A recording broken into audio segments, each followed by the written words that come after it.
coaches pretty much more than anybody out there at all the world competitions. He's all for the kids. Big round of applause for Greg Simmons. Indiana. Multi-time world champion, Category 1 international referee, firefighter extraordinaire. Ladies and gentlemen, Ohio, Kathy Marksteiner. 8-time world champion, 8-time IPF world champion. Ladies and gentlemen, Category 1 international referee, runs world competitions down in Killeen, Texas.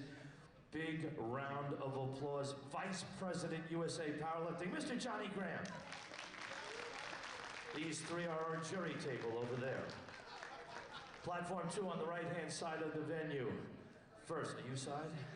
Side referee, multi-time world champion, right here out of Chicago. Big round of applause for Sue Hallen.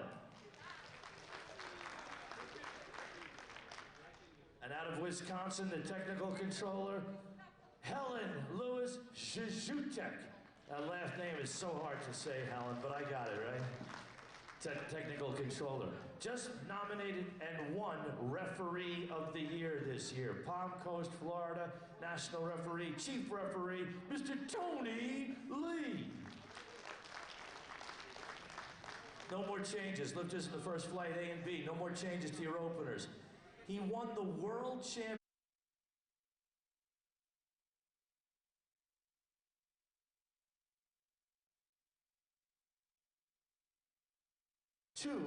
In 2014.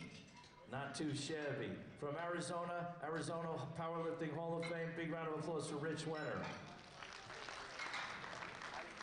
There's no more Wilkes formula, it's now called the IPF formula.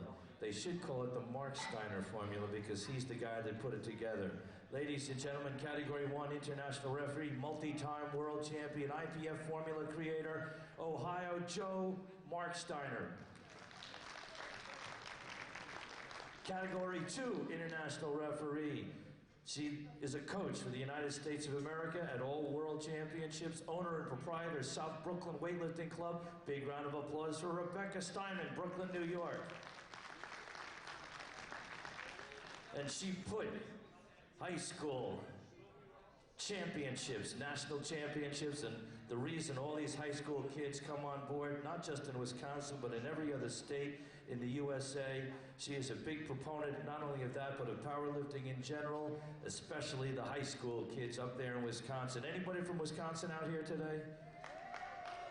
They always bring the biggest crowd, don't they? Category 2 international referee, big round of applause for Tanya Lambeth. You may report to your positions. Thank you, ladies. And the Pit Powerlifting spotters and loaders. Give Pit Powerlifting a big round of applause. Working harder, keeping lifters safe, working harder than anybody up there now. Referees, get ready. We got about 10 seconds, and we are going to start the championship. Hey, Tim back there.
And good morning and welcome to beautiful Lombard, Illinois, right outside Chicago, the Windy City. We're here for USA Powerlifting Open Nationals. That's equipped. That's the big boys. That's the big women. They're here to get their seats on the national team, Open, Masters, Junior, and Sub-Junior. With me here is my good friend Bryce Lewis. How are you doing this morning, Bryce? Hey, I'm doing great. I am excited to watch some big lifts today. In this morning session, we've got the 93s and the 105s starting us off on platform 1 and 2. Two sessions each, flight A and flight B. Sorry, two flights each, flight A and flight B. And we're just getting going here. Looking at Gary Grand just finishing out 150 and Richard Landry over on platform 2, opening up at 120. Good lifts for both.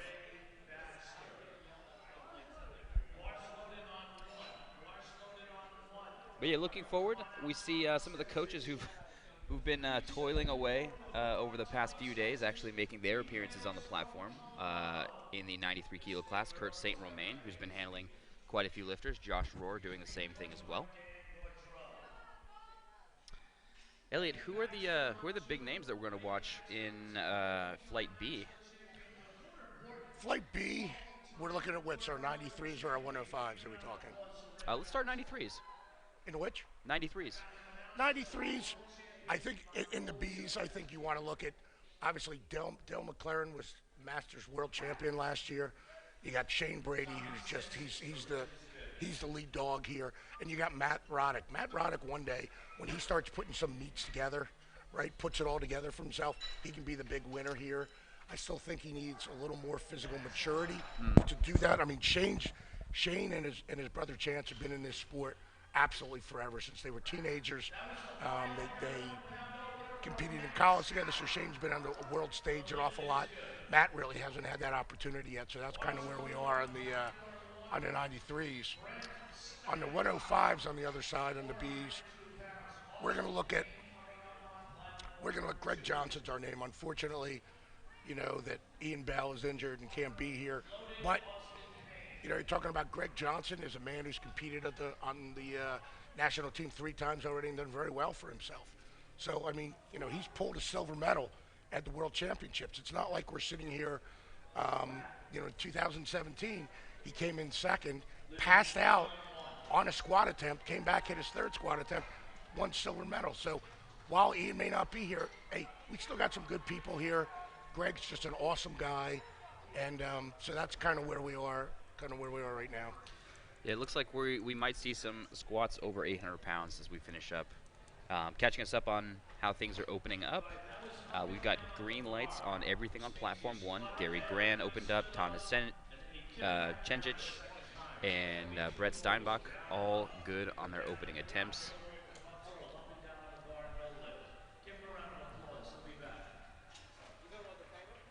I see Austin Payne on platform 2 missed his opener. We didn't exactly see what the cause of that was. My guess this early on, probably depth. He'll come back. He's retaking that for his 2nd attempt. Yeah, and even if you look at, so the way these are organized for people at home, the A flight had lower qualifying totals or in a different classification than the people who are in the 2nd flight or the B flight. There's still some amazing lifters on both platform 1 and platform 2 in this first flight.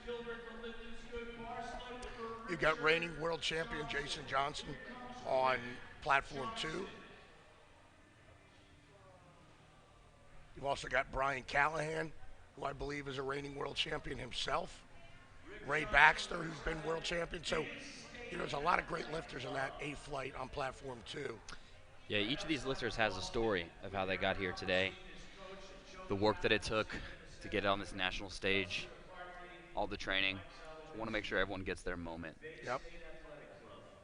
And you've got 2 Johnsons going today. You've got Noah Johnson, son of Jason, brother of Kimmy Johnson, who came in 2nd place. What a heck of a battle that was. That was, yep. Between Taylor and Kimmy.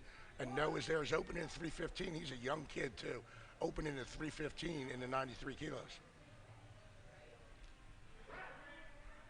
Richard Johnson sinks 220 and gets awarded a good lift. Yep. Alan Crockover is going to be up on platform 2 at 260.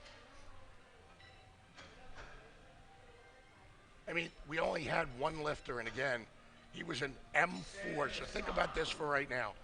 The only lifter that we have that has had a squat attempt under 500 pounds is in his 70s. That's incredible. So we've got guys in their 60s that are already opening up at over 500 pounds in the squat. Oh, Sam on platform 1 is absolutely pumped up.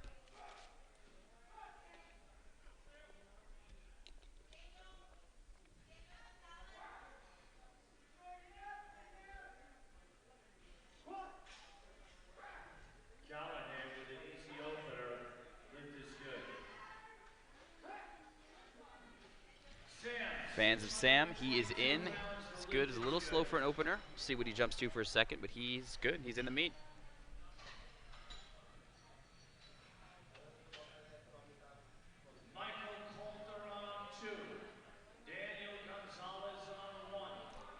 Using the new Rogue combo rack here today.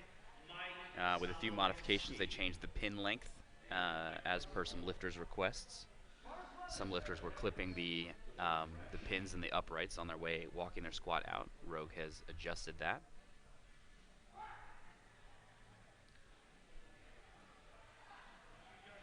So there's Michael Coulter is coming out on platform 2. Absolutely. And the lift is good for Michael there. Strokes that one. And on platform 1, we got Dan Gonzalez. 292.5 kilo opener, and he is 16 years old.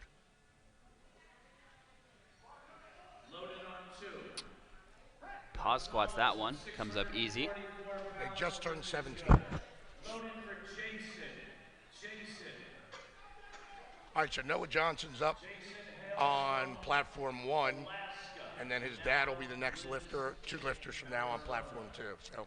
Well, this is the day of the Johnsons. We've got 4 different Johnsons competing. We got a lot of Johnsons.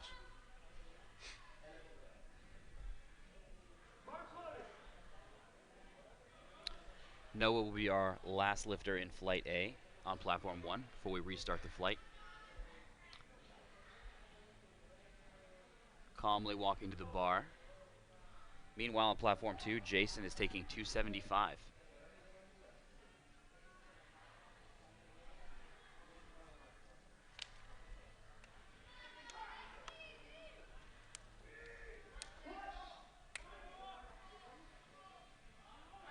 Wow. That was easy right there. Absolutely no issue Noah there. Johnson. Somewhat of a wider stance, more than you typically see on equipped squatters. Even raw squatters, actually. He's so tall and lean, that slightly wider stance helps him out a little bit. Yeah. Using the equipment a little bit in the bottom. A little bit, yeah. Yeah, in this, I mean, other than somebody like Steve Mann, who's just very unusual and because of injuries, you're not going to see guys with their feet ever close together. It does, and even he has spread them out now because he's had some stuff. Yeah. You're mainly going to see a lower bar position oftentimes than you'll see in raw, and feet spread wider.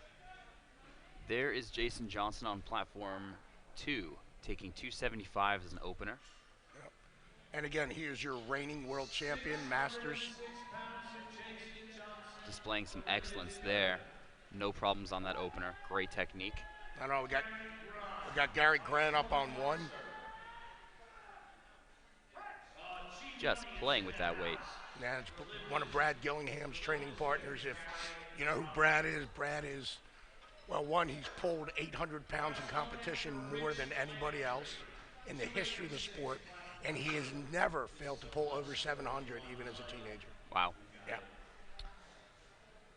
Even injured, has never failed to pull over 700. So.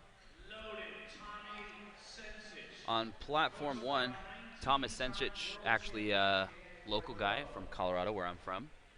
I saw him just last week when I competed down in Arvada, Colorado. Good to see him on the platform here. How's your training been going? It's going great. Actually, I just did a meet 2 weeks ago, right, or last week? Last week, hit a lifetime PR on the platform for squats, That's awesome. I'm excited. Headed towards Raw Nationals for me. So how does it feel? The last time you and I did commentary together, you were not yet. Oh, no. The first time when we did Equip Nationals last year, you were not a world champion. Yeah. I said you will be a world champion. And what, in July? In July, yeah. You became world champion for the first time. I don't know if I believed you, but I'm glad it came true. And it was great. And one of the things that I want to get in and talk to you about was how, when I first met you, I think it was 2011 probably or something, and you were a 93 kilo lifter. Yes, yep. And you were not an elite 93 kilo lifter. So we want to kind of talk about how you found your home at 105 and what you think. I think for most lifters, you'll progress through 2 or 3 weight classes in your career as a powerlifter, just as a process of gaining muscle over time and just changing leverages and ultimately ending up where you do. Right. That process isn't linear. There's some ups and downs. The crew back here is giving us some flexes. We're appreciating that. But yeah, it's just a matter of slowly gaining muscle over time as your strength increases, and that should happen. So getting too attached to a specific weight class early on is probably not the right move. Yeah. Now, what do you tell with novice lifters that are trying to decide on a weight class? Because I have a lot that are going, well, I want to go this class or that class. What do you think is the best way to pick a class when you're just starting? I tell people that picking a class is secondary. So as long as your strength is going up, body weight is a little bit irrelevant unless you're a nationally competitive athlete. Okay. At which point, we can figure out where you might stack in a certain class of lifters based on your total. But limiting body weight too early just limits your overall ability to progress. For athletes who are cutting, 2 to 5 kilos just to make the weight class, that's oftentimes restricting you from gaining strength. Right. So you'd rather see people kind of grow into the class. That's absolutely instead right. of cut down into a class. Okay. Yep. Platform 1 is on fire. We've got all greens on Platform 1. Richard Johnson at the bar with 232. He approaches the bar. Platform 2, actually, Austin Payne's in a bit of trouble, missing 252 twice in a row. Yeah. If he doesn't make that on the third, he is out of the meet for a total.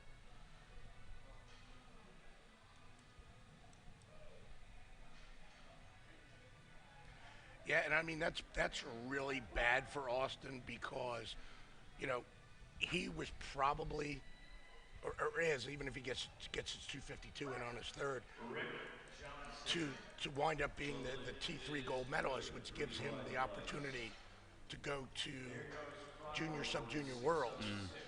So that's what he's coming here for. He's got to hit that 252.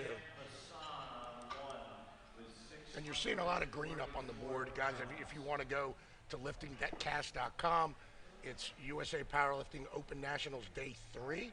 And then you just pick whatever platform you want to look at. With no knee wraps.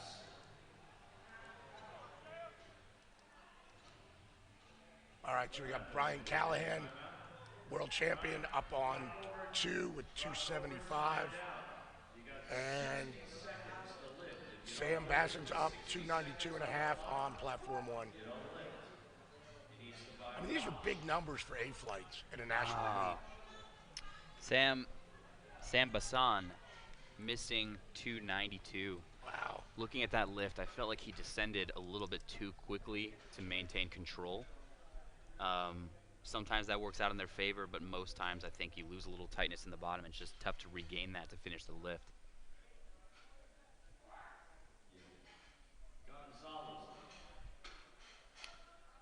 Meanwhile, Brian Callahan grinds his way up with 275. That's a good lift for him.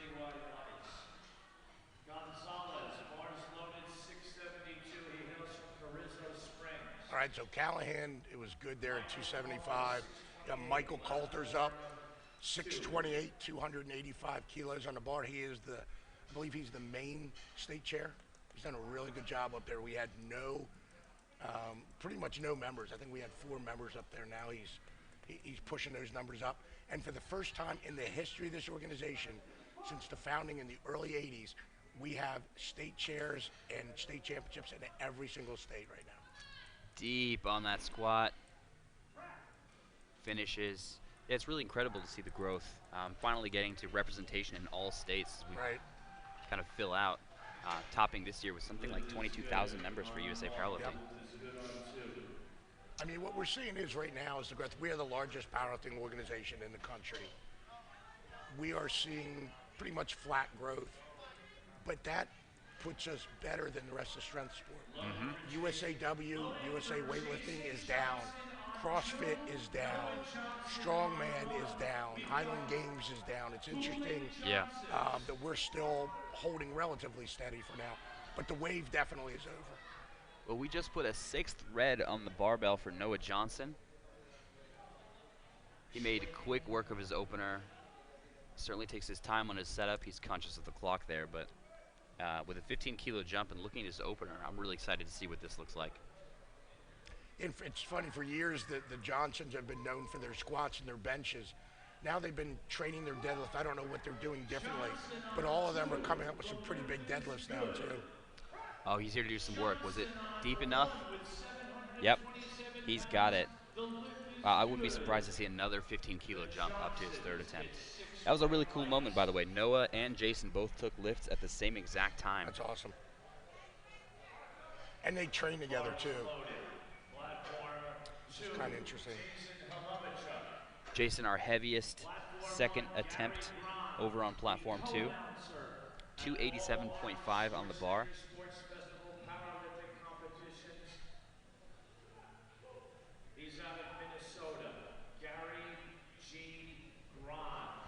And we're back up to the top of the flight for 3rd attempts on platform 1. Gary Grand starting us off. 374.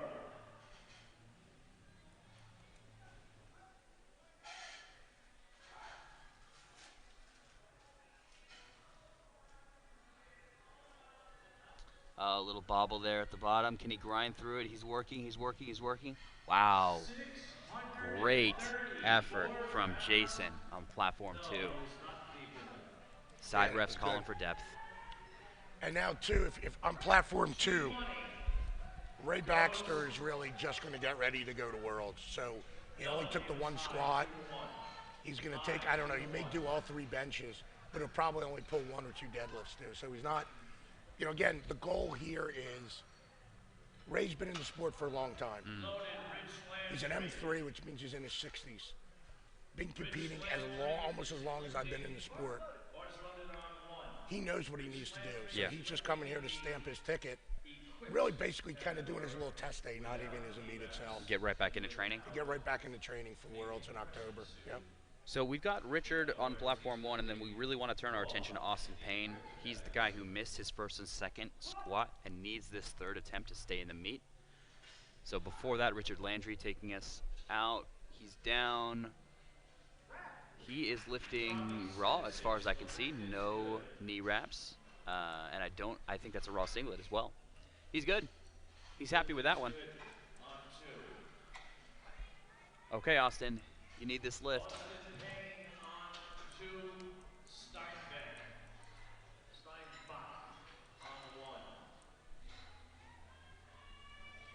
I mean, this is not a small squat by any measure. It's 252 and a half. Yep. So the bar's loaded. Is he coming out? We're waiting. Yep, here he comes. Chalking the hands. 557 for Austin. Okay. Brett Steinbach is on 1 at 195. A little wobbly unrack, but he looks to be setting up. 429 for Brett, 557 for Austin.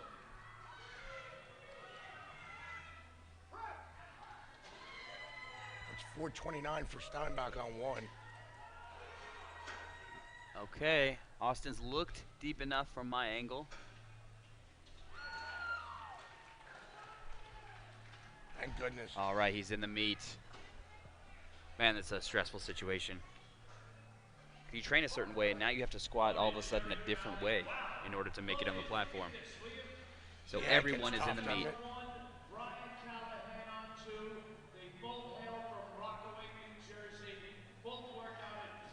Noah Johnson, our biggest lifter from Flight A, he took a 10-kilo jump. He's taken 340 for a third attempt.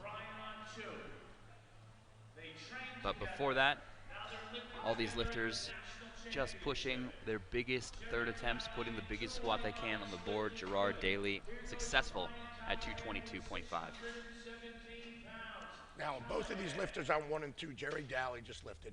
He has had serious health issues, cancer and some other things for absolutely years. Still is competing. Still squatting around 500 for an older guy, right, in his 50s. And you've got Brian Callahan, who was on 2, who was your world champion, who's had back issues, he's had some other things, and people are still coming and keeping training. So no one wants to leave this sport voluntarily. You give it your fight. So Alan Crockover, despite missing 275, jumped an extra 10 kilos. That's a gamble in some ways. If he makes it, he's up and close to his normal plan, I'm sure. Yep. If he misses it, he's down a full 25 kilos from his opening attempt. Yeah, and that's the thing. You really got to pace that out, and you don't. That's a difference between oftentimes the jumps that you'll see in equipped versus raw. You rarely see anybody miss a lift in raw and go up in weight. Mm-hmm. It's a very rare thing, but because of the nature of the equipment itself, sometimes you'll do that. Okay, a little bobble. Can he get set up? Gets the command.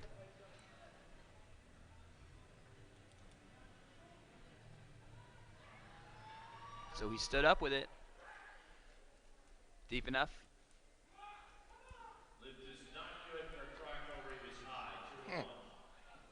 No good for Crockover. So he's credited with his opener at 260. Tough to make a lift and miss on depth.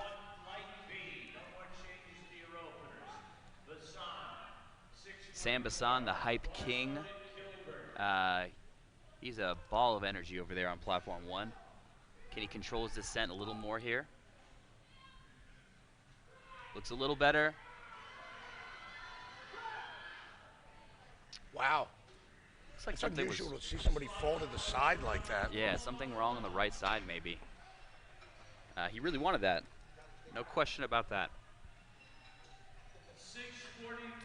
So there will be no break as we finish Flight A and go directly into Flight B here. We'll see the best of the 93 and 105 classes on display.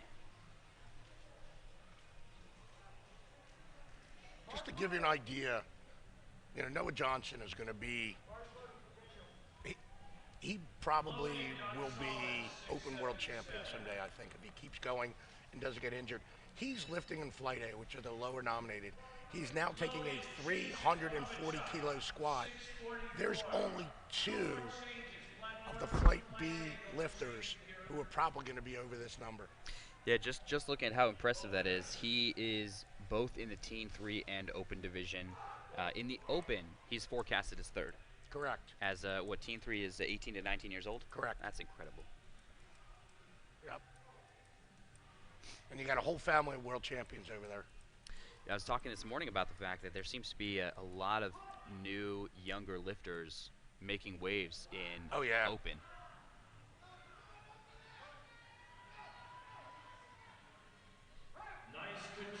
Insane effort from Daniel Gonzalez. Good lift for Daniel. Wow. Full depth. He worked every inch of that squat on his way up. We're loading the bar for Noah Johnson, 340.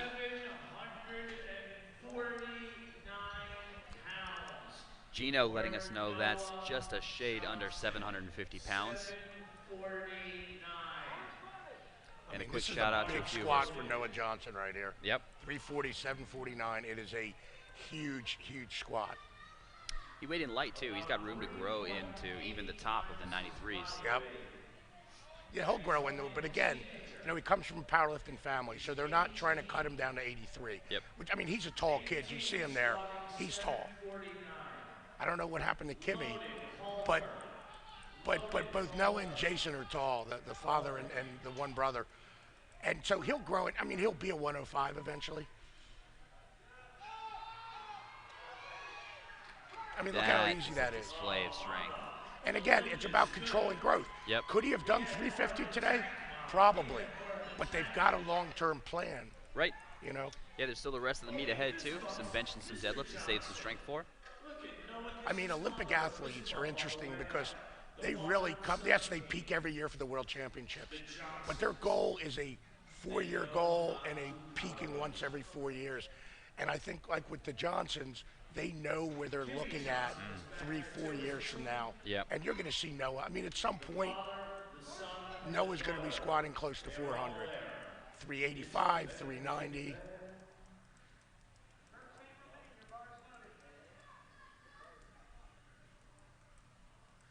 All right, on one, we got Kurt St. Romain loaded on 195 kilos.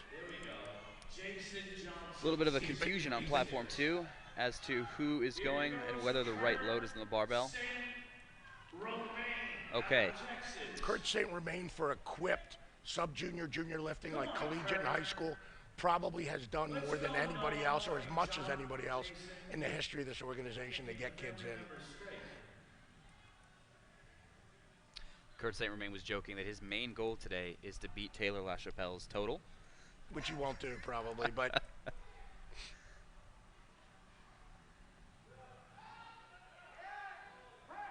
Well, he's well on his way with a good opening attempt there.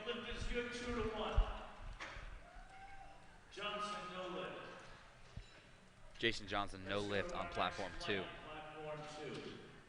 And that will finish off Flight A for squats on both platforms as Colin Copel opens us up on platform 2. Loaded for Kurt Richardson. Loaded, Colin Copel. You know, and interesting, you know, talking about Kurt's total. If, depending on what happens, you know, if Dale McLaren wins and goes to Open Worlds, if depending on this and that, how some other guys do, Kurt could still wind up competing at Worlds. Yeah, he could. I mean, there's a possibility that that can happen for him. This year, Worlds in Dubai. So, well, South Africa for Masters. Okay. And Dubai for Opens, yes. Yeah, we're gonna have some fun in Dubai this year. What's the timeline on Masters Worlds? Excuse me? What's the timeline on Masters Worlds? It's generally about a month before, 3 weeks before, so it's generally been in October. So still quite a bit of time to prepare for those athletes. Oh, yes. Yeah. So generally, that's about the first week of October, and then Open Worlds is generally about the second week of November. 496 for Elmore. Colin Copel unsuccessful with his opener. We'll see if he re-puts in the same weight for his second attempt.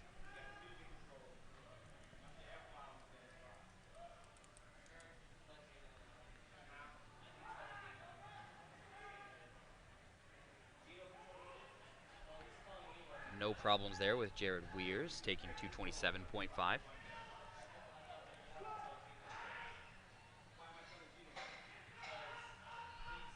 Deep squat for Daniel Elmore. Very, very easy. Now, we have also had a number of lifters over the years. Tony Harris is one who comes to mind. Brad Gillingham, who would compete at Masters Worlds and then compete at Open Worlds, too. That's a schedule. Wow. Yeah. I find it hard to do well at 3 competitions per year, so to do 2 in that close of a proximity is really rough. Yeah, I went to Masters Bench Worlds in Germany, and then 3 weeks later, or 2 weeks later, went back for Open Worlds in Solden in Austria. And I'm like, you know, looking back at it, I'm like, why did I ever go home? I should have just stayed in Germany for 2.5 weeks. Speaking of another lifter doing a lot for the sport, Josh Rohr on platform 1 opening up. He's the head of Team Rohr. He's on the executive committee, which is our board of directors. And I've known Josh since he was in college, like a freshman in college, and just found out last year, or just a few months ago, they grew up on a dairy farm. I had no idea. Wow. Successful at his opener attempt, demonstrating the same kind of excellence he expects from his athletes. We're jumping a full 50 kilos up to the next lifter, 277.5 getting loaded for Nicholas Scannell.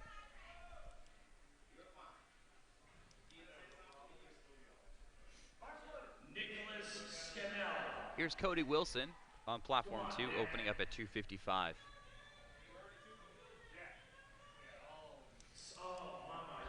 255. We're already into the middle 500s.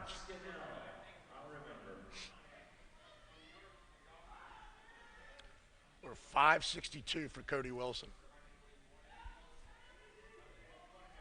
Oh, And then little dip there. platform 1, we got Nick Scannell at 277.5.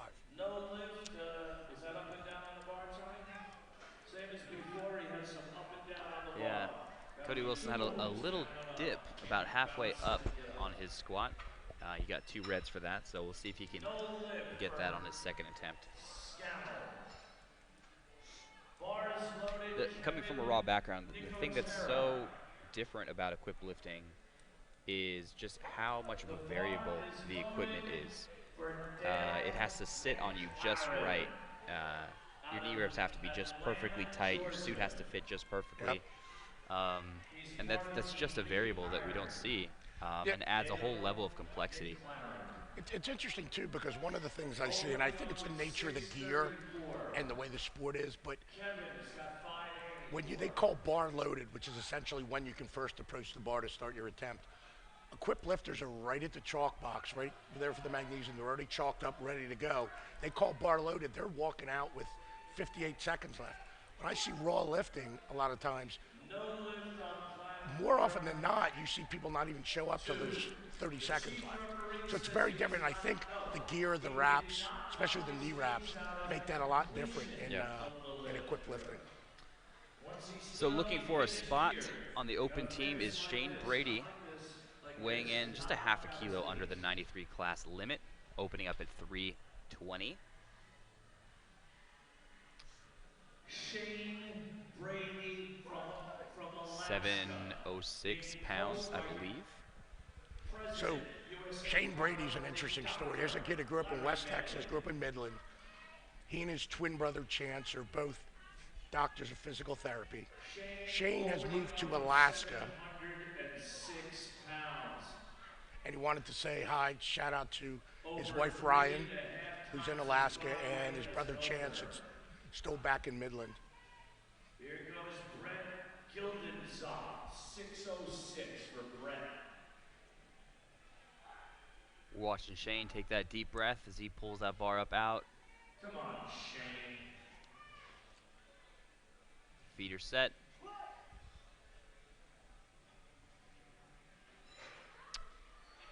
Wow. I feel like he leaned back a little bit further on that one. With the weight on his heels, he couldn't quite stand up and misses that opening attempt. That looks like a small technical error. Yeah, I mean, he is a technician, so everything, the way his gear is worked, because he's coached by Dr. Maley. So, possibly the best powerlifting coach in the world right now. So his gear is perfectly set, everything is set. Yeah, he just stumbled. He stepped back too much. 717 pounds. Okay, our heaviest opening squat from the 93s, Matthew Roddick, 325, wearing the Titan Super Centurion suit. You know, and Matt's thing is he can get his bench rolling. He can take this open team slot at some point. Daniel Douglas, easy with 310.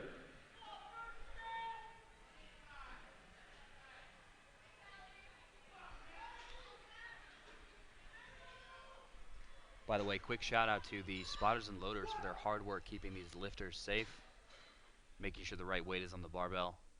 It takes a team up there to make sure everyone can squat safely. Wow. Easy work for Matthew Roddick. That is a really, really good opening attempt for him.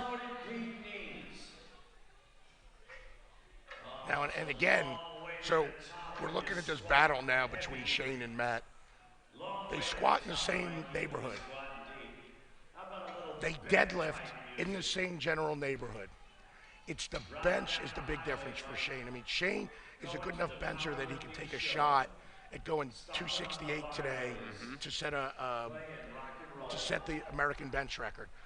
Matt is not going to be close to that. However, if he goes 3 for 3 in the squat and has a good day pulling and is able to add not substantially, but just marginally to his total with 3 good benches, he can knock Shane out. And that's where that missed 320 opener by Shane really comes into play.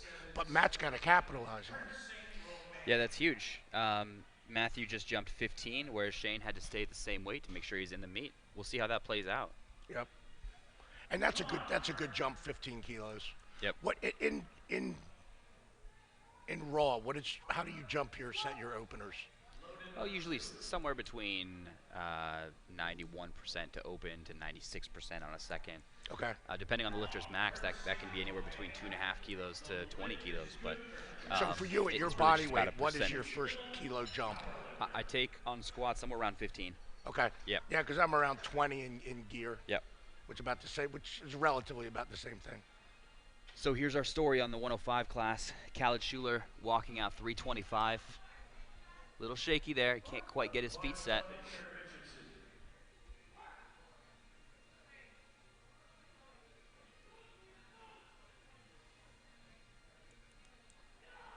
But when he does, man, can he stand up. There he is, looks successful. No, he's got 2 reds there. For depth. So he's going to have to see what he can do to clean that up and go a little bit deeper. That can cause some problems. But his setup was a little shaky too. Wow. Sometimes when that happens. You know what, I'm wondering if a weight cut may have affected him. He weighed in at the absolute limit, 104.99. Just below the top of the class. Wow. Here's Greg Johnson taking 335.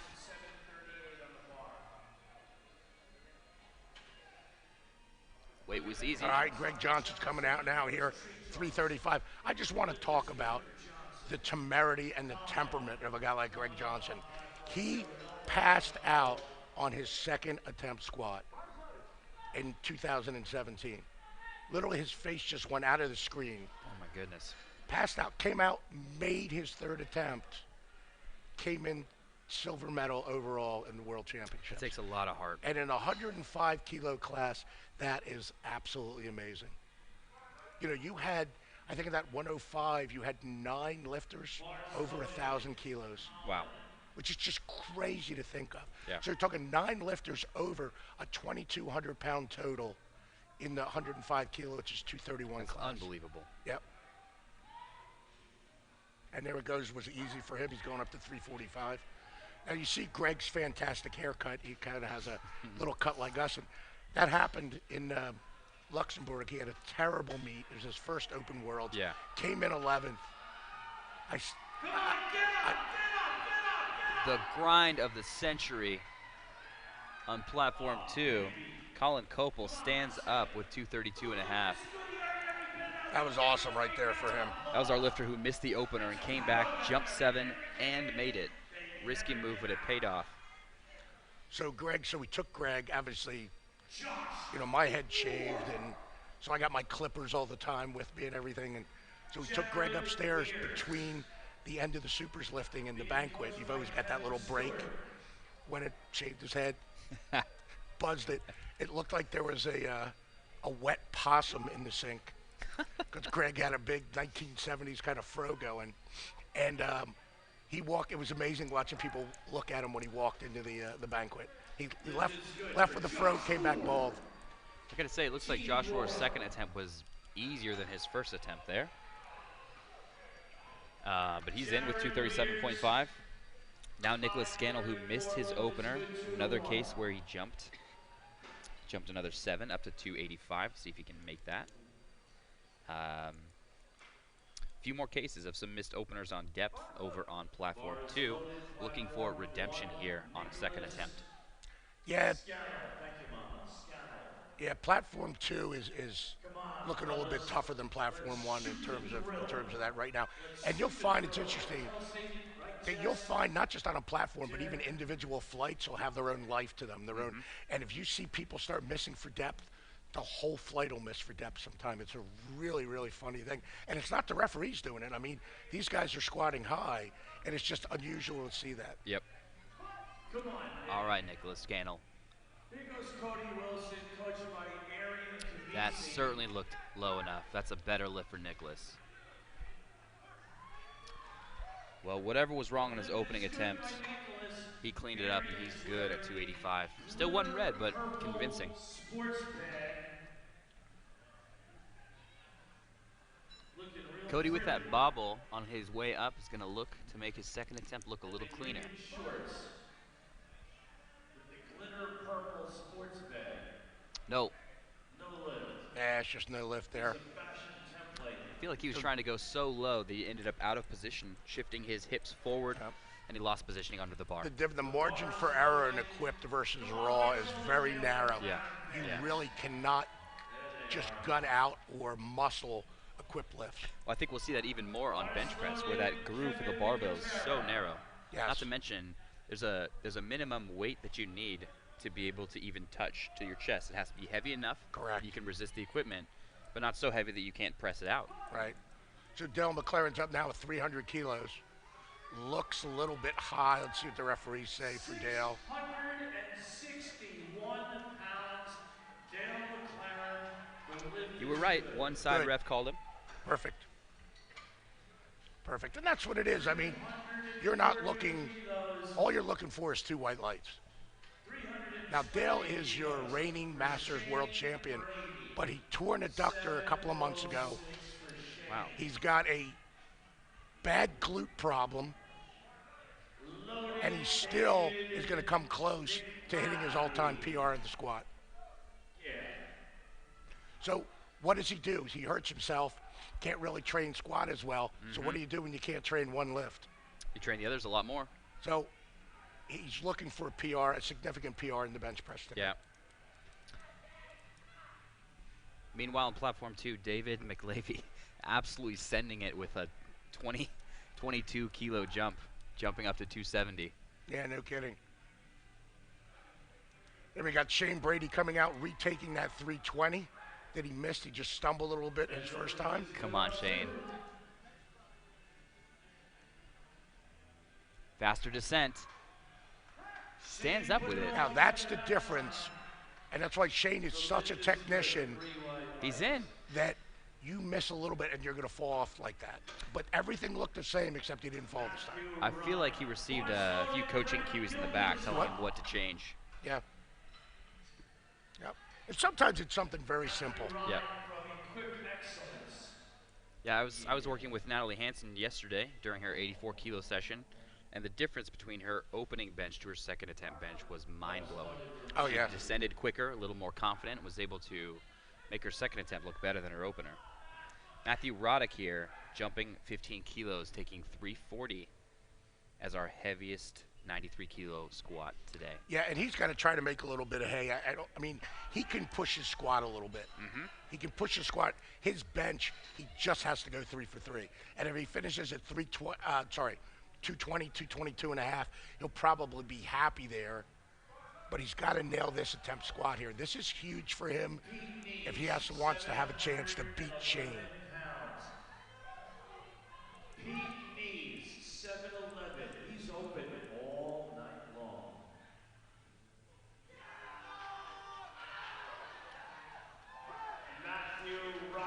Matthew Roddick looked good to me. From my eyes, that looked close to a limit lift. We're going to see how much left he has for a third attempt. But he does need every kilo if he wants to keep up with Shane Brady. If you guys are following along at home, you can look at liftingcast.com to see the score board. And so Shane has put in 340 for his third attempt, which is what he was probably going to take on his second. If he makes that and Matt misses his third, then Shane's back in the driver's seat. And so it's that on the razor's edge for the two of them right here.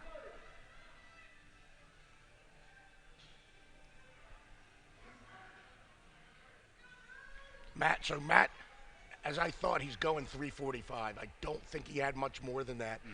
If he goes, here's the thing, if he goes 347 and a half and misses it, and Shane goes 340 and makes it, that's a huge swing. Shane has gained 20 kilos, and Matt's essentially lost 5. Yes. So it's a 25 kilo swing there, and that's huge. So it's not just what you make or miss, it's what your opponent makes or misses also. Yeah, absolutely. These lifters are at the same time trying to maximize their own performance while keeping an eye on the competitors. Kurt St. Germain putting pounds on his total towards his battle with Taylor LaChapelle. It's a bro hug. Wow. That was a good call for Kurt. Tough third attempt, but he's in. Pete Knees is just not.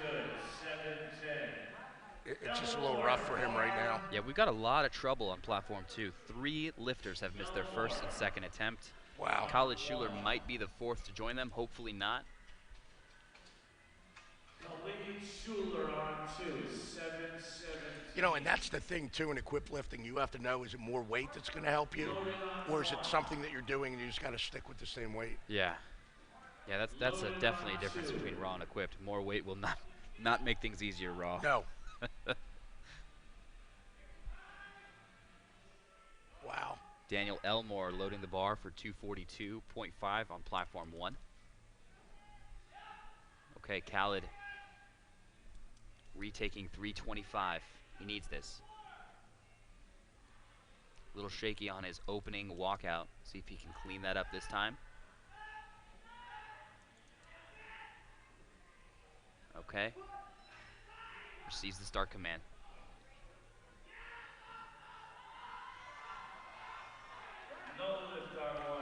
Now on platform 1, I don't think anything's necessarily going to happen with Dan Elmore's lift, but the spotter did touch on the one side. I'm not sure what the jury's going to do. What happened with Khalid? He just didn't have it. Goes down, stands up easy enough. 2 reds from the side. Not deep enough on that one. That's a tough thing when the lift is easy, but it's not low enough. You can't go back and undo it and go a little bit lower. You just have to try to make a change on the next one. Right. Meanwhile, Greg Johnson, who opened up at 335, took a 10-kilo jump up. He's just about to squat, 345.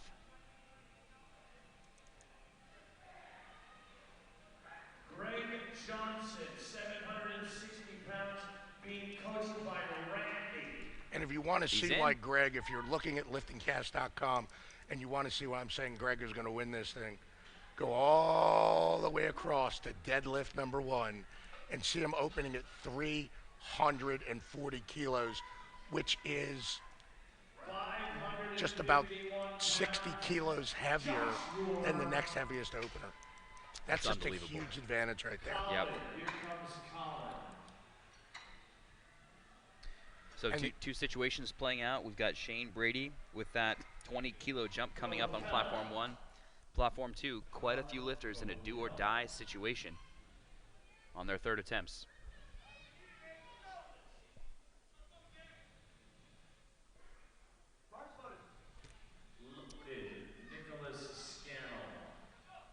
Okay, here comes Scannell. Big, even 300 kilos on the bar.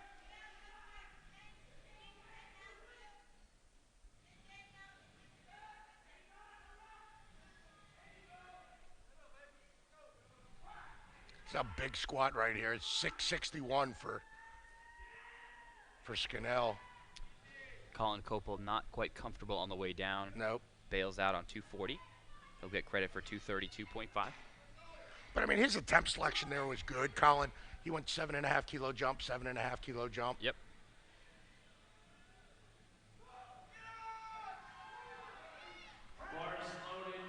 Nicholas owns 300. I hope he's happy with that one. Oh, 3 reds on depth. Well, stood up with it, but not low enough. Did not meet the standard for powerlifting. Hip crease needs to be below the top of the knee.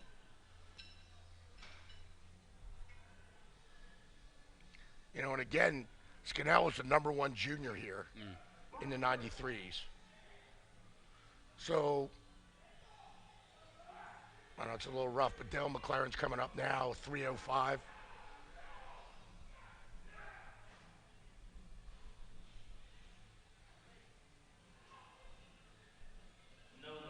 Is that a relift? Oh, I think that's a relift. Okay. He was just pointing to what I had alluded to earlier. I said I don't know what's going to happen to Elmore's lift. It looks as if they're giving him a relift at that 242.5. He was going down those little bobble on the left side of the platform, which is screen right. It was touched by the spotter. So I think that may be what that is there. Cody Wilson, one of our lifters in that do or die situation. This is his third time at 255. Takes a lot of courage to get under that bar for a third time.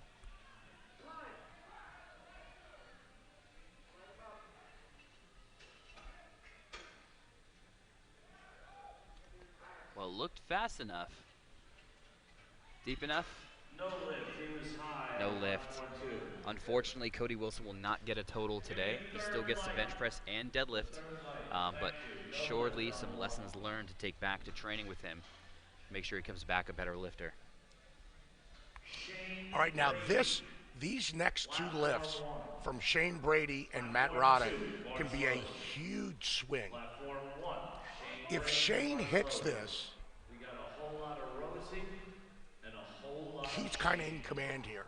Now, he's not in a horrible situation if he doesn't make it, but going into the bench, it means that Matt would then be up by 25 kilos, which pretty much negates Shane's advantage in the bench press, and then he's leaving it for third attempt deadlifts to fight it out. Yeah, this if Shane 20-kilo makes advantage. this 340 here, he's kind of back in control and then has his bench as his weapon and could do what he needs to do to kind of silence Matt's charge. Yep. So this is a very important lift for Shane here. This third attempt is far more important for Shane than it is for Matt. 749. Wow, that 20-kilo jump was faster than I thought it was going to be. Just not deep enough. It was depth on that, definitely. Yep. But you see how easy that looked, how light it looks on his back. Everything looks light to Shane does. He's got a lot of strength. So that miss puts him a little closer to Matthew Roddick here. Right. Can Matthew Roddick add 5 kilos, taking 345 for his third? Now, this is a good choice for Matt Roddick. I think he might, again, I was saying he could go 347, maybe 350.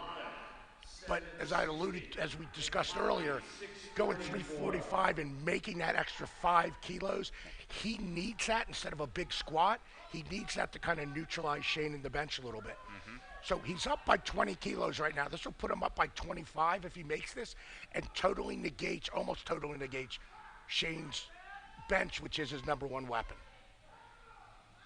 So this is a huge squat to set up for who's going to be on the medal stand and what position they'll be in. Heroic effort from David Glavey. No lift, he was high, 2-1. Wow, All right. Matthew Roddick So came to he's play. now 25 kilos ahead. 25 kilos. Realize that in openers, Shane's opener in the bench was only 30 kilos. So he's now narrowed that gap in the bench press to 5 kilos.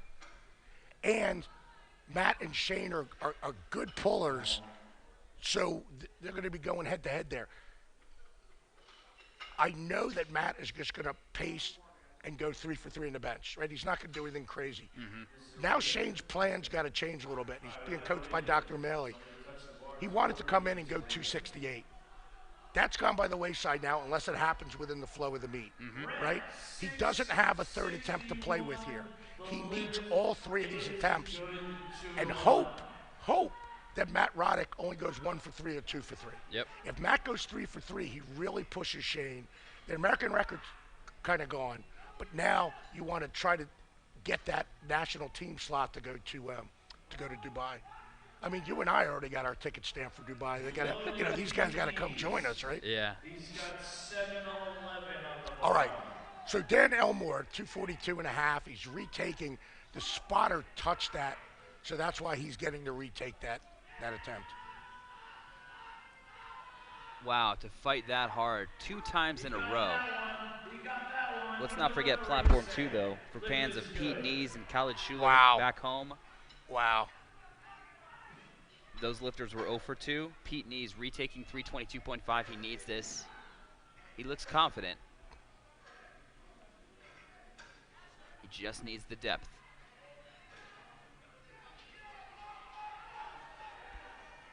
Is it there? He's with 711 pounds. The lift is good. He's in. Wow. 2-1 there from the sides. That is not the way you want to try to get in the meet. We got a couple left. Khalid jumped 5 there. Then Douglas, then All right, so we're going to be taking a 10-minute break on platform 1 till we move into the bench press. So we'll be concentrating on platform 2 for these last several lifts. Just 3 lifts to go. Khalid, Daniel, Gregory. Khalid 330 loaded on the bar. Here he comes. Yeah, and I mean, Khalid's gone up. Has gone up to 330. He's added 5 kilos. I guess he's hoping that that's going to help him a little bit.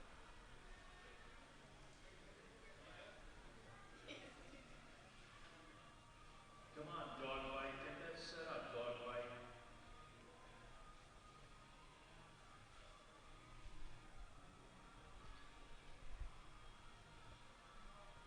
Big squatter. We want him in the meet.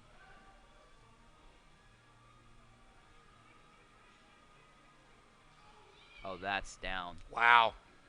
Khalid Schuler, 330 All right. kilos. Happy with that one. I'm sure it's not the squad he wanted to finish with today, but he's in the meet. Sometimes you come in with a plan. You just have to make sure to adjust the plan. Keep things moving forward. Let's not forget about Kevin Nicotera earlier, one of our do-or-die cases who did make his 3rd attempt, coming back for 265. Somebody hit a wrong button over there. All right, Dan Douglas is up at 335. Then be followed by Greg Johnson.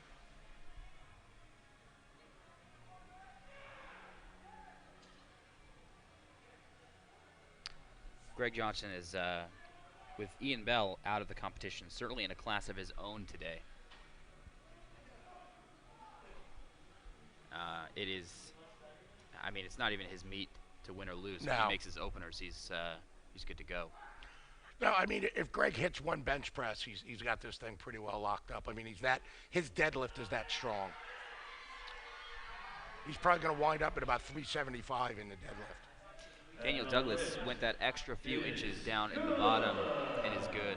I've seen that strategy from a few lifters where you go down and then there's an extra quick bounce down under depth to make Right. sure that you're convinced. The referees, And I do that too. I accelerate into the hole. 82 pounds. And that little bit of drop does a couple of things. It loads the suit and the wraps with a little more kinetic energy. But it also gets your stretch reflex. Right. So and obviously you're going to get more stretch reflex when you're raw, Yep. but I even train like that too. So I'm pretty steady, right about an inch or two above parallel. I just drop real hard and Yep. do it. Yep. And that's a skill. Greg Johnson, 782. I wonder if he cut it high though. Greg Johnson, coached by No? Jeff Douglas. 2-1. And the lift is Greg Johnson good. finishes 355, which I believe Gino said 782. We don't have the conversions in front of us. This is going to start us off on a 10-minute break for each clock as we start a little bit of a break before we start bench press for the 93 and 105 kilo classes at Open Nationals Supplements, 2019. shakes, nutritional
We are back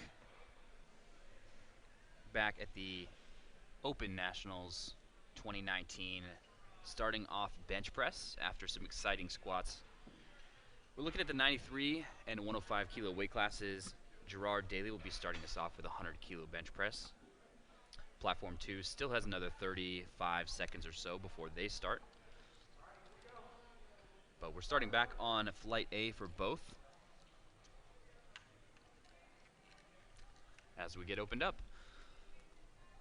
Looking at the difference here, really there's a lot more to pay attention to when we're looking at bench press. Lifters need to make sure they're, oh wow, bar just slipped right there off the end of the rack as Gerard Daly is getting set up. Doesn't seem to be too bothered by it. As I was saying, head needs to stay in contact with the bench, shoulders, butt need to stay in contact with the bench, feet flat on the floor. That bar motionless on the chest before they go down and up. The elbows locked. So referees have a lot to be looking at. Platform 2, let's light it up. Richard Landry. Hold on, Rich. You know, and I've seen a lot more, Bryce, that the raw benching is starting to look more and more like equipped benching in terms of the form that's being used. I think when I first started seeing, kind of about when I met you, there were a lot of big benchers that were benching more like bodybuilders in raw. Elbows flared, narrower, and kind of pushing with triceps and shoulders. Yep. And now I think you see more people getting out to the rings, because if you look on the bar real closely, you'll see that those rings, the fingers can go as wide as those rings. And I'm also seeing more elbows in and pushing up and riding back instead of just grinding it out. What do you think is causing that change? Well, one of the name of the game of bench press is reducing the range of motion. Can we get the contact point of the chest higher with a bigger arch? Can we spread the arms to not have to press the bar as far? Some of these lifters, and I think a lot of the lighter weight females are actually leading the way on this, of reducing the range of motion. We're seeing lifters pressing 2-3 inches range of motion from start to finish. And when you don't have to press the bar as far, one of the advantages is you can press more weight. It doesn't always work that way for most athletes, but if you're out there, you want to experiment with something, it's certainly something to try.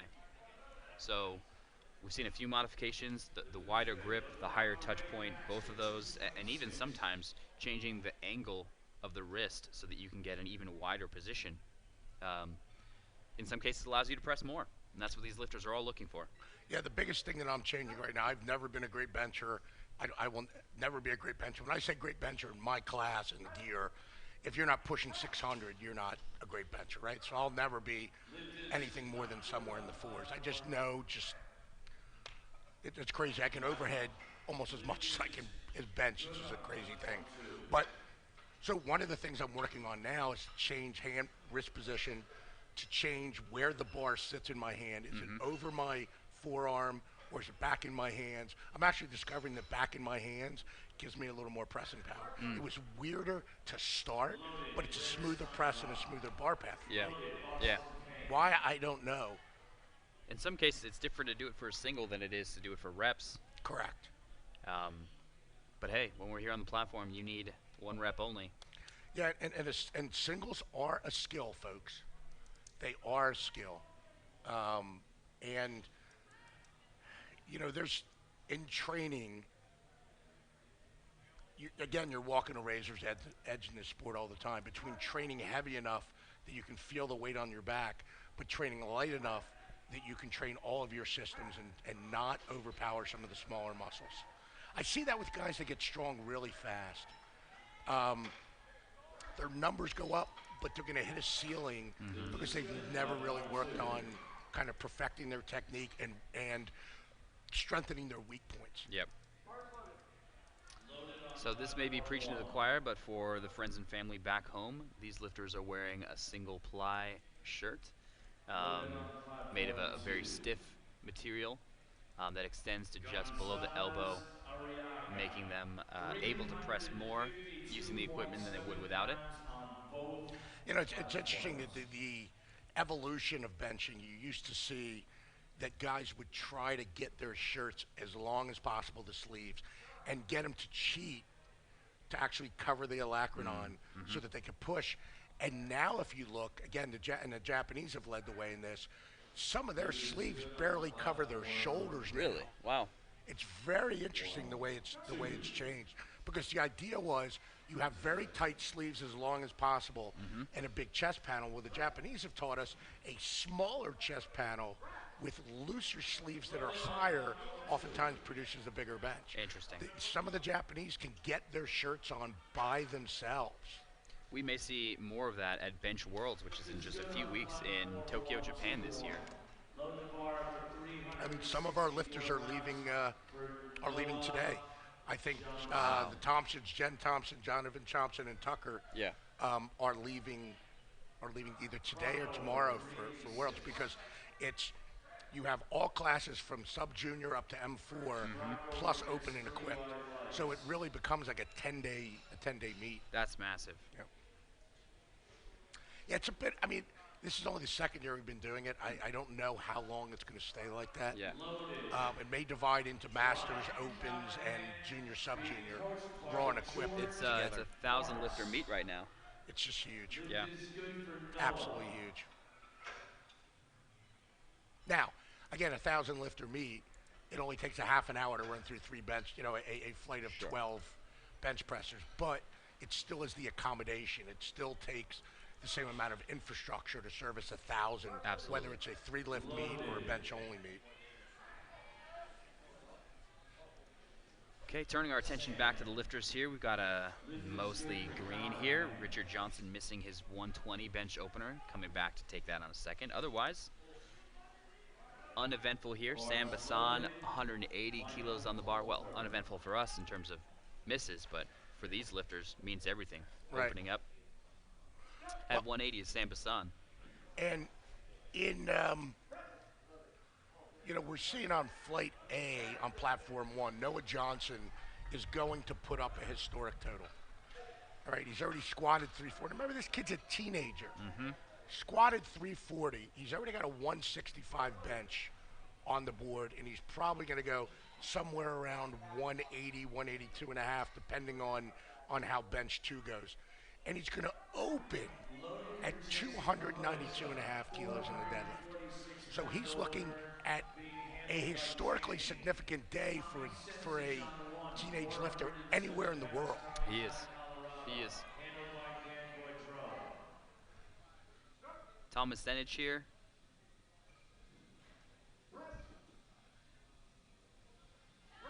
He is a bench press specialist. He was middle of the pack for squats. The heaviest opening bench press, successful at 185 kilos. No, turn it up a little bit. That's too low. That's too low.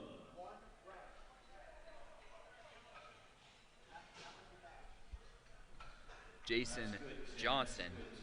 That's a massive bench press, 225 kilo bench opener. Yeah, I mean, he's a big dude. And again, he got into the sport basically because all of his kids are in the sport.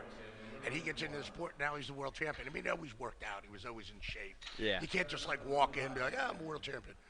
But, and it's good that they all train together, and it's we see a lot of that. Back in Pennsylvania, we've got a 3-generation, the Crawfords. Wow. 3 generations will compete at Worlds at one time. It's kind of crazy. That's unbelievable. Yeah, and actually to that point, I think a lot of people get the feeling that you can just throw on equipment and squat, bench, and deadlift more than you can. And it's really about training. You need to learn to use it to your advantage, how it fits, and even adjust it over time. I've started making tailoring modifications to Natalie's equipment to help it fit exactly how it needs to on the platform. Exactly. And it's kind of interesting because we tend to lose weight as we train and get closer to a meet. So your gear gets looser and works less effectively unless you're making those slight alterations. And the best coaches and the best places to train are places like at South Brooklyn Weightlifting.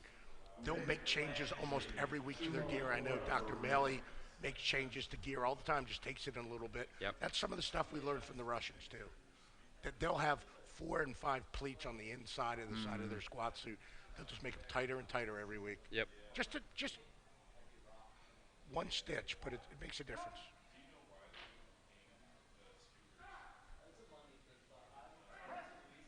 Well, there's Richard Johnson, successful. Richard Landry, a little shaky on his way down on his raw bench at 92.5 kilos, successful there.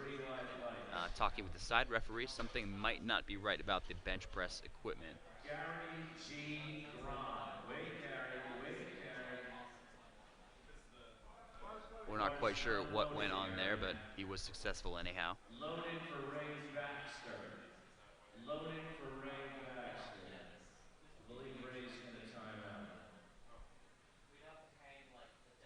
Ray Baxter, actually. Gary Gron, He's our lifter over on platform 2, who just took an opener on squat and bench, and he is putting in a next attempt just to make sure these lifters have enough time to rest and recover. Right. If you put in a 0, they just skip right over you. This is a courtesy to the other lifters in your flight. Yeah, that's kind of what we were talking about earlier, I thought, because Ray's already got his, if he makes one squat, one bench, and one deadlift, that he's got his spot on the team. But that's not because these are small lifts. That's because he's just that good. Brent Steinbach on platform 1. You usually don't see 2.5 kilo jumps in equipment generally. Rare. Especially not in the 93 kilo male class. So he's taking a 2.5 kilo jump from 142.5 to 145. Yeah, it's going to be, normally it's a 5 to 10 kilo jump at this weight class between first and second. The one that we see that's kind of out of line is Tom Senchich going from 185. I mean, you know Tom well from, seeing him in Colorado, to 200, so 115 kilos. But Tom is a bench press specialist. I mean, that's his thing. Yep. So it's a little bit different for him. Well, Brent makes quick work of 145 in any case. Oh, yeah. That 2.5 kilo jump. I mean, we're already over 300. We're over 300 pounds very early here. Yep. In this flight. Actually, in just about a half an hour, the afternoon session starts weighing in. We've got the big 120 and 120 plus kilo men, which we'll see a little bit later this afternoon. Yeah, and there's going to be some big guys tune in for that. There's going to be some crazy numbers. Austin Payne, 3 wide legs.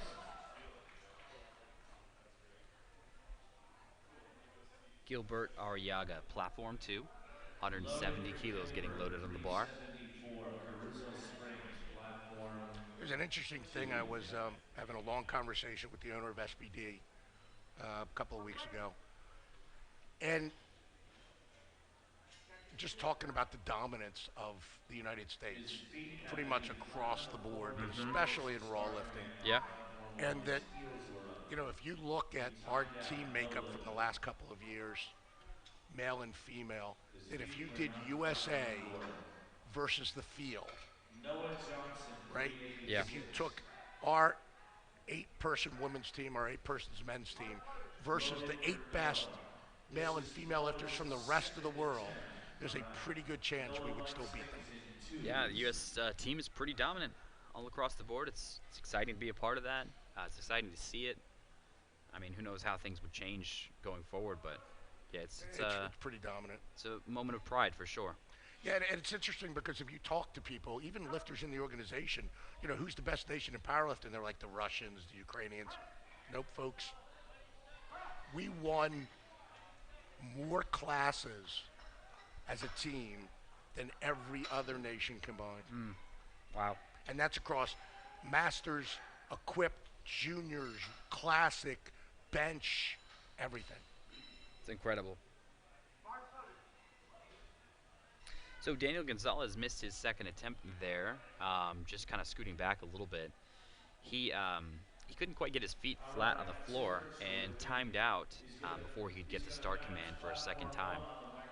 It's a shame to see, but that's an easy correction for him to come out and make it on his third. Do you, have you ever done just bar path work? I have, yeah. Like just plain light, like 75 kilo and just... Yeah.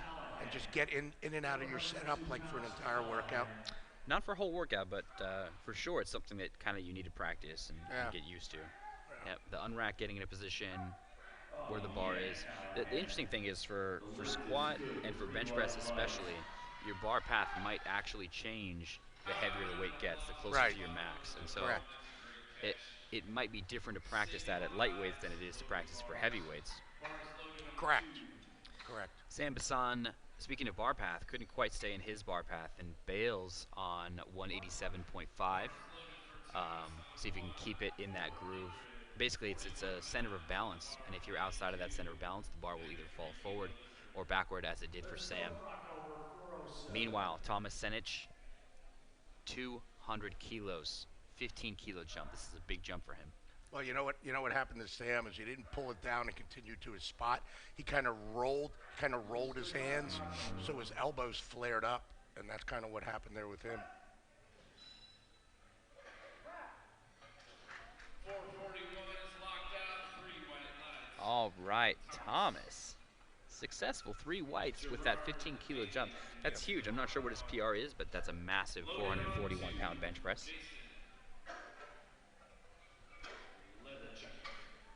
Getting into our heaviest second attempts over on platform 2, the 105-kilo weight class, is Alan Crockover with 185 kilos. Loaded on 1 for Gerard. 93-kilo lifter in the M2 class. Now, Elliot, these lifters here are wearing a really slim belt. Can you tell me a little bit more about that? Yeah, ideally with the slim belt. I mean, we just passed the rule for years. People had worn dress belts, and it looked really silly. So they're just doing a smaller belt so that they can get the arch. The bigger, it never made much of a difference to me, but they feel that the smaller belt is able to get them the arch. Now, some people have a belt that's small in the back and bigger full size in the front, or almost full size, so it pushes into their belly but still allows them to arch up. So it's more about how it feels on your back than anything about compression or how it feels on the front. Yeah, I mean, there's some people that really the dress belt they really liked. Before that, they would wear the football belt, just with the 2 loops, Yep, right? The old yep. football pants. And they would just use it just to hold the shirt down. Okay. So it's really not for anything else. Okay. Some guys still like the shirt to slide up when they bench, so they don't wear anything. But there's not as much of, there's no real Valsalva movement like you might do in the squat or the deadlift. You're not actually ever pushing into the belt the same way.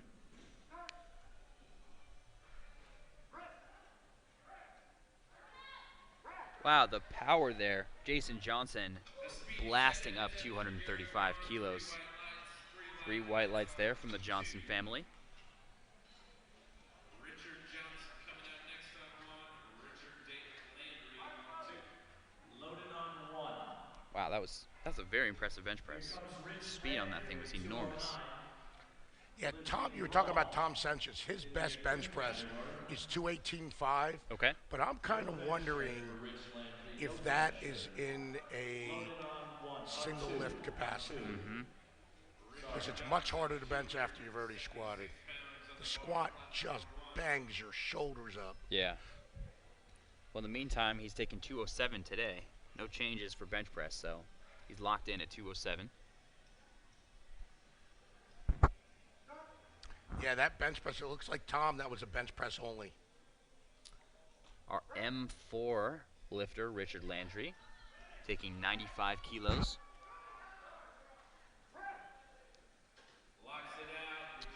He forgets the press command, instantly realizes it. I've done that at a national level meet, and I can tell you that is embarrassing. Oh, it's really embarrassing missing command. So, Richard, my heart goes out to you. You're credited with 92.5, just 2.5 kilos less, and there's still deadlifts ahead. Yeah, I did my first national meet, USA Powerlifting National Meet. Johnny Graham was my head chief referee. So I was being coached by Dr. Robert Keller, who's the Secretary General of the IPF. And he just put on, he didn't know me real well at that time, put on too light a weight on my opening 10 deadlift. And I almost power cleaned it. I mean, it was just, and I fell. So then he goes, what do you want to do? I go, I want to go up. Yeah. So I go up like 20 kilos, smoke it, put it down before the down command. Oh, no.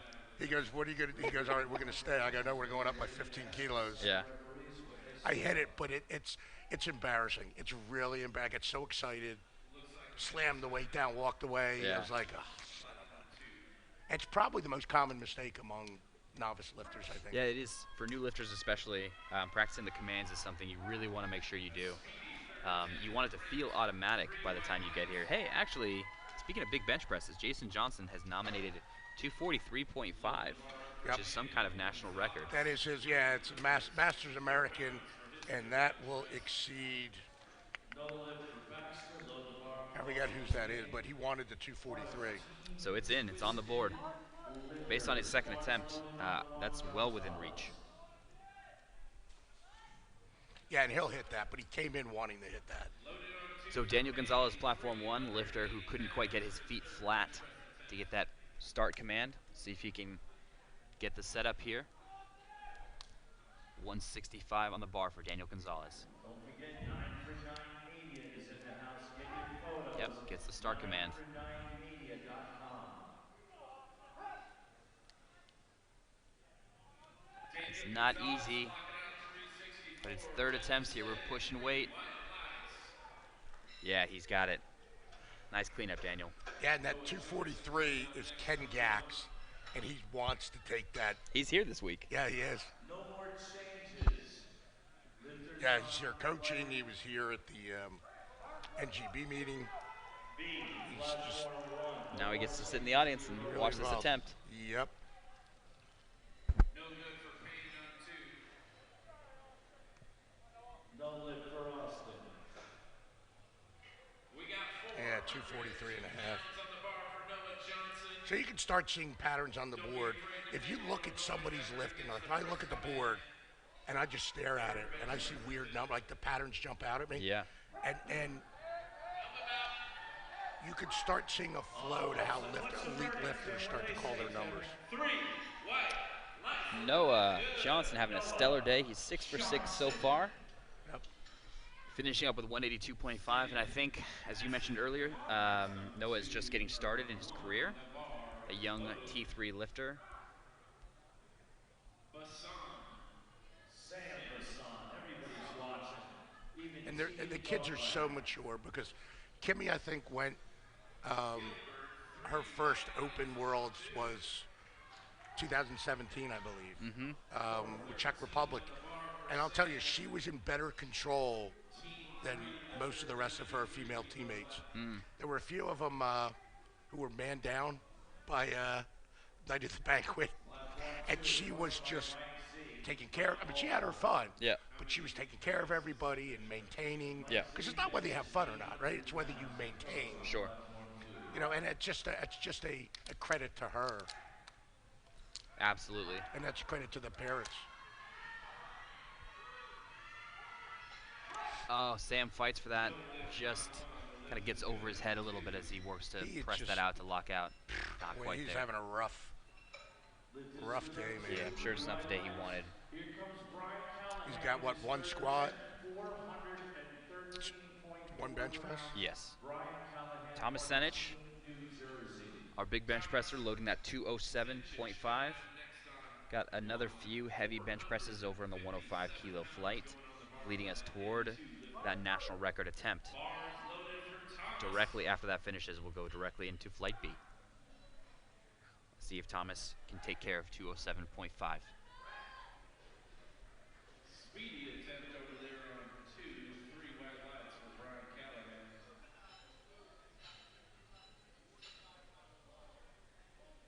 Setup looks good.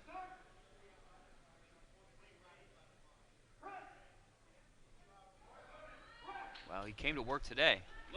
Looked good for my eyes, and he's good. 2 white lights there for awesome. Thomas. And Brian Callahan is very quietly having a very good day. Very, very good day. Going through, I guess he's healthy. He's down to 105. He's been lifting at 120 and sometimes That's a big drop. 120 plus. Yeah. I mean, that's really where Brian should be. Yeah. Yeah, that's a big drop. Dieting and maintaining strength is not an easy combination, so my hat is off to anyone who can make that successfully. I think he's going to feel I feel healthier at the lighter body weight. So flight B begins for the 93 kilo lifters with 140 on the bar for Kurt Richardson. But let's take a look at these last 2 lifts for the 93 kilo flight A. Jason Lebichuk Hopefully I said that right. 185-pound 220 bench. Wow. kilos, 484 pounds. Can you bench press that much, Gino? No way, baby. No more changes. A little We're bit of just on bobble for Kurt. platform I wonder if he was 2, successful flight with that. B. No more Nope, they call him changes. for that. Zero All right. first. Blue We lights, got up-down Bulbasaur, motion for Kurt Councilman Richardson. Gary Weirs. And that'll be followed by Kurt St. Romain. Kurt Saint Romain is the next lifter on one. He actually was my wife's first coach, Oh, so I've known Kurt for forever and forever. He's a known quantity in Texas and really across the world, but most of our young Texas lifters have come to this organization, some form or fashion through Kurt. now one new thing I've seen in the past few competitions is that the head referees now have a headset and a Right. megaphone to broadcast their voice a little bit. Was that from some complaints about not being able to hear the press command? It's really from the Arnold is where we first started it 2 Okay. years ago, Yeah. 2018. Because the Arnold, if people know, as great as this presentation is, the Arnold's even heavier. We have about 4 times as many speakers and twice as many of the video panels. It's deafening. And it is absolutely deafening, and it's my playlist, and I pick stuff that has huge low end. Looking to unseat Ken Gack's national record Here he is is, Jason Johnson. Yeah, let's watch this here for Jason. Lift is good on one for Kurt St. Romain. And he is a smart dude, too. We talk about 9 for 9 Media taking photos from the side. Okay. Loaded on one for Josh Rohr.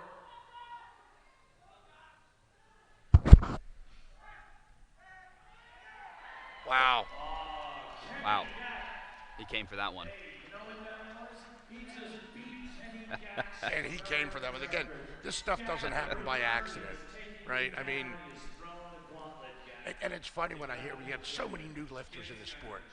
And what did you get? You just talking to him casual. What are you going to hit today? Well, I don't know. Well, I'll just see what happens. How do you formulate a plan for your new lifters?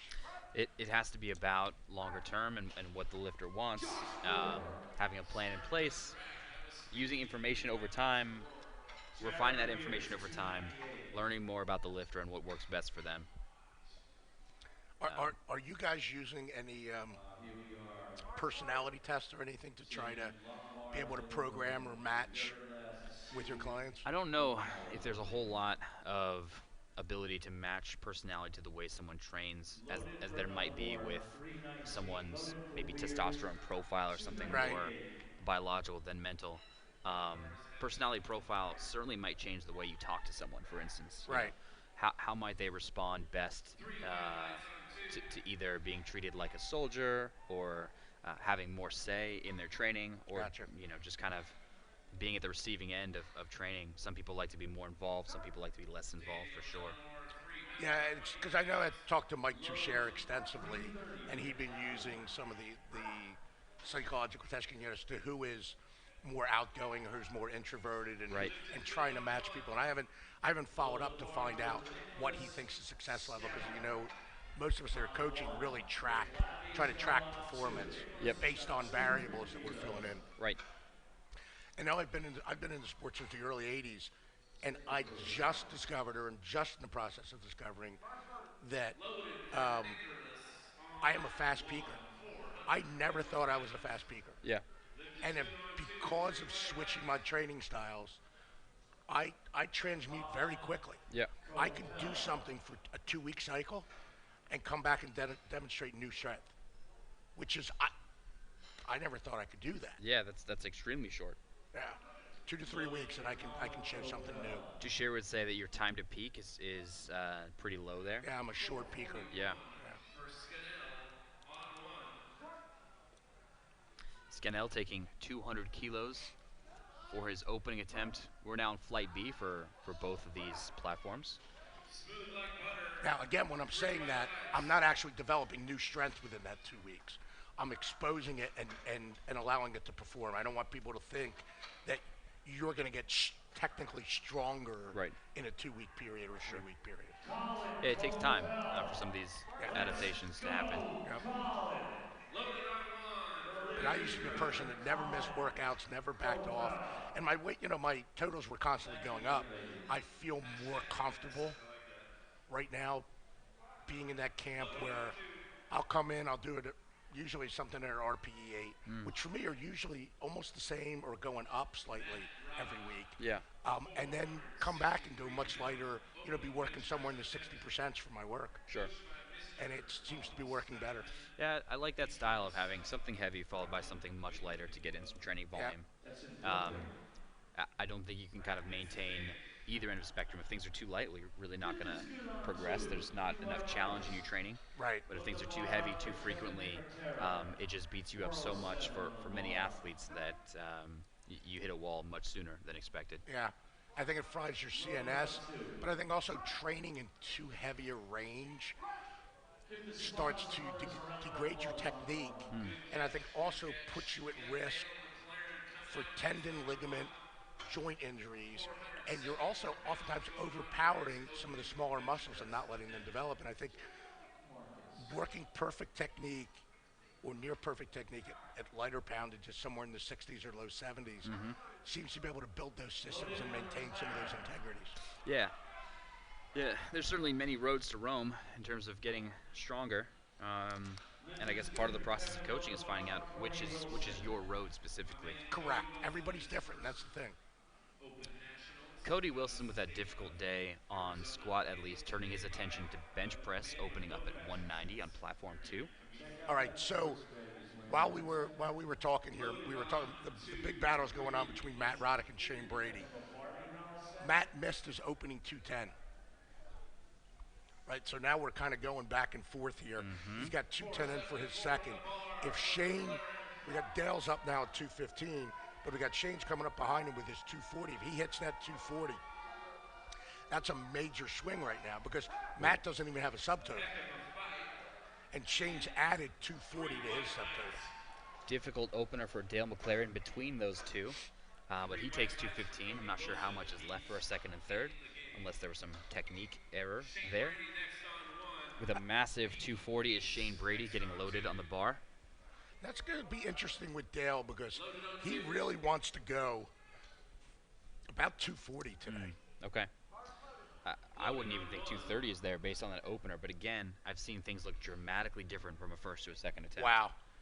And I watched the replay. It looked like his hips almost came up. Not that they did, but his hips were even ready to break off the bench.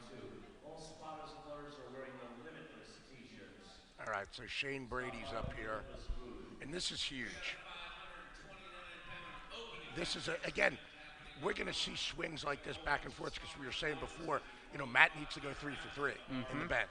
He needs to put on 10 to 15 kilos onto his total just from the bench. Yeah, we're already not sure if that's going to happen. No. Our 105 hero, Greg Johnson, meanwhile, taking 215 on platform 2. Loaded on 2. As Shane descends. Shane Brady, 529. That's a low touch point. Wow. That's a good-looking bench press. Now, if Shane makes his second bench press, he kind of pretty much puts Matt Roddick in a sleeper hole. Yes. Right? Yep. That's going to be difficult to come back from. Yeah. So that's how fragile this is. Matt was in control, solidly in control. Greg's opener looking like an opener. No effort, no drama. Just 215.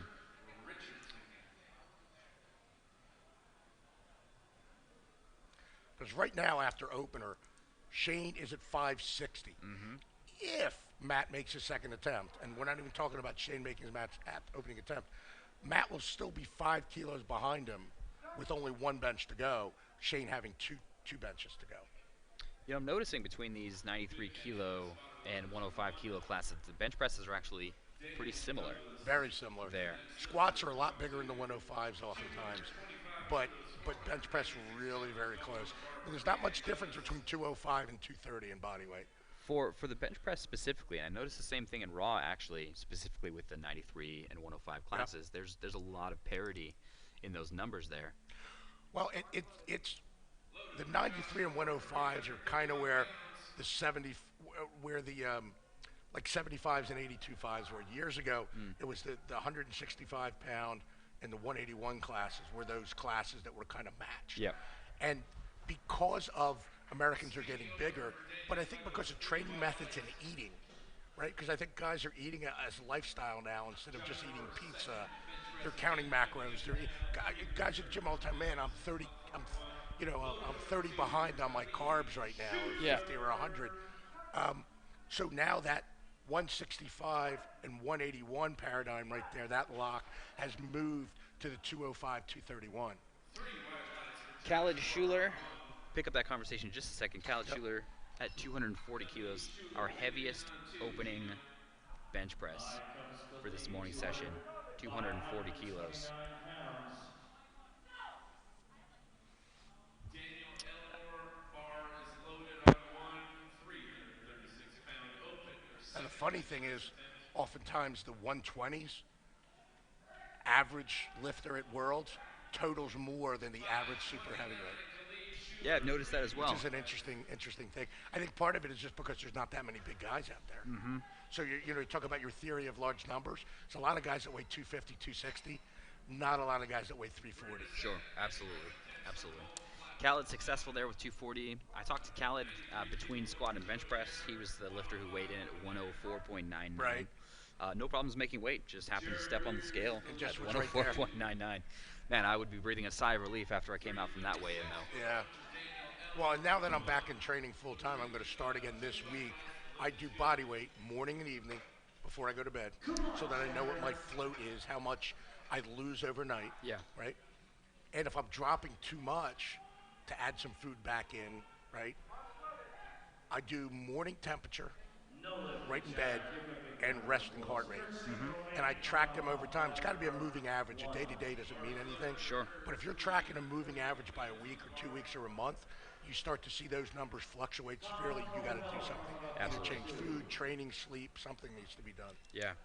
And going back to what you said earlier, just about kind of where the sport is going and what methods are being used, it's not enough now at the highest levels just to have a good training approach. You know, athletes need to focus on tracking sleep, eating better. You know, gone are the days of just more calories and a hamburger and a shake after training. It's really about quality now as well.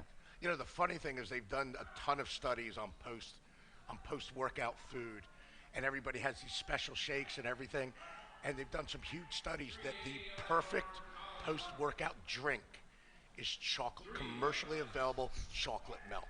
And everybody tries to do all this fancy stuff, and some simple carbs, a little bit of protein from the chocolate in the milk, and that is one of the most perfect things just for like right after working out. Yeah. Isn't that amazing? You know, everybody's spending, $8 a drink and this and that. You can go buy a gallon of chocolate milk for $3. Yeah. I remember that study. I think was comparing water, Gatorade, and chocolate milk as far as benefits of just post-workout drinks. Right. Yeah. I mean, it makes sense. It's got protein in it, which that's what we need. Yep. So Matthew Roddick missed his opening attempt. He's coming back for another shot at 210 on the bar. Matthew Roddick there battling Shane Brady. So he really needs this. This is a big deal right here for Matt.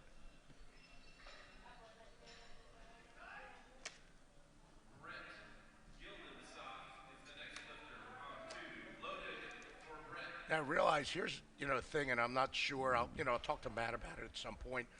He's never done 210 in a meet before. And to open up with that. Yeah. I mean, again, it's a quick bench, so it's a little bit different. Oftentimes you get new gear. Okay, that left side down. Yep. Ah, man. So he needs to just stay in the meet now. He needs that 210 for a third attempt if he wants a total. Right. So sleeper hold is, it's more like he gave him a cup of arsenic tea right now. Mm-hmm. Yeah, things have quickly changed with a few misses here. Yep.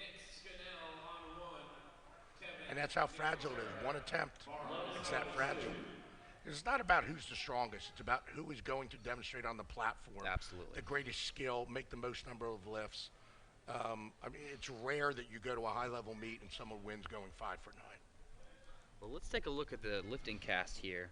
Khaled Schuler has nominated 27 kilo jump from his first to his second bench press.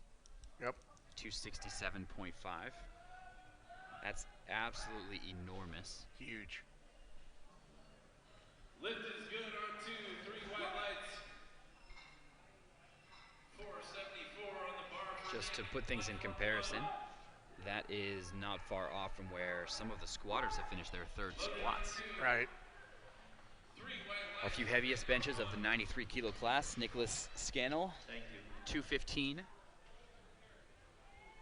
Dale McLaren, 220, and Shane Brady, 250. Finish out second attempts here. See what happens.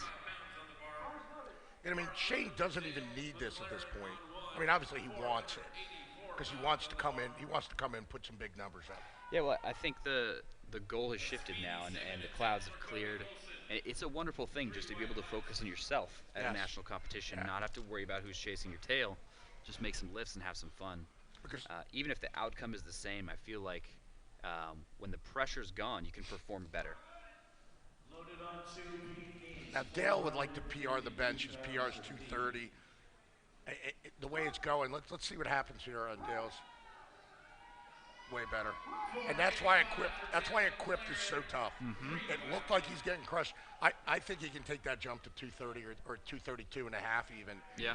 And do that. That's a case where that extra 5 kilos really helped him get that bar down. He didn't expend as much energy. So instead of having to pull that bar down and spend energy, basically if you picture equipped benching, as if you have a Bosu ball.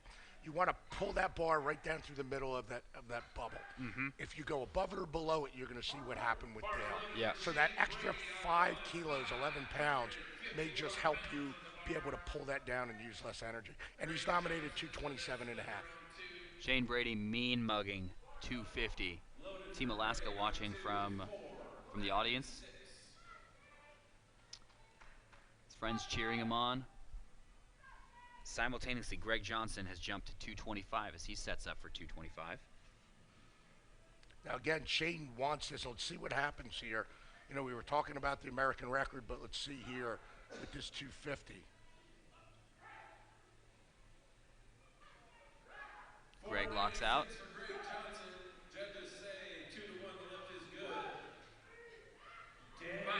All right, now, so Shane, based on what let's see what the judges say. Wow. So the yellow light from the sides Must be butt. could have been butt, could have been a foot shift. Yep. Let's take a look at it here and replay and see if we can see what actually happens. It's going to be hard for us to see the feet from the angle that we have.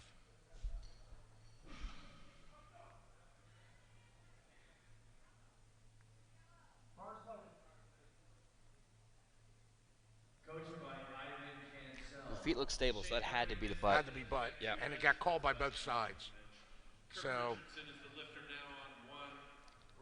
Now with an uneven call, they can go to the jury table. Can you describe They how can that go. process? yeah, they can go, and it looks like Dr. Millie might have been walking over there right now Okay.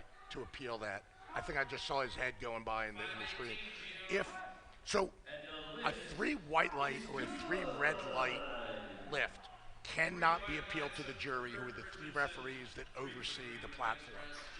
If it is 2-1, either good or bad, you can go and protest that or appeal that, you should say. And maybe the jury sees something different than what the refs saw. Correct. And sometimes you do. Okay, this is the biggest bench press jump between a first and second attempt I've ever seen. Khaled Schuler must know what he's doing. He's coming at 267.5. Massive bench press for this 105 kilo lifter. Yeah, let's watch this. I want to see if this doesn't descend faster than his opener, there's going to be a problem on the way back up. So kind of look for his college speed.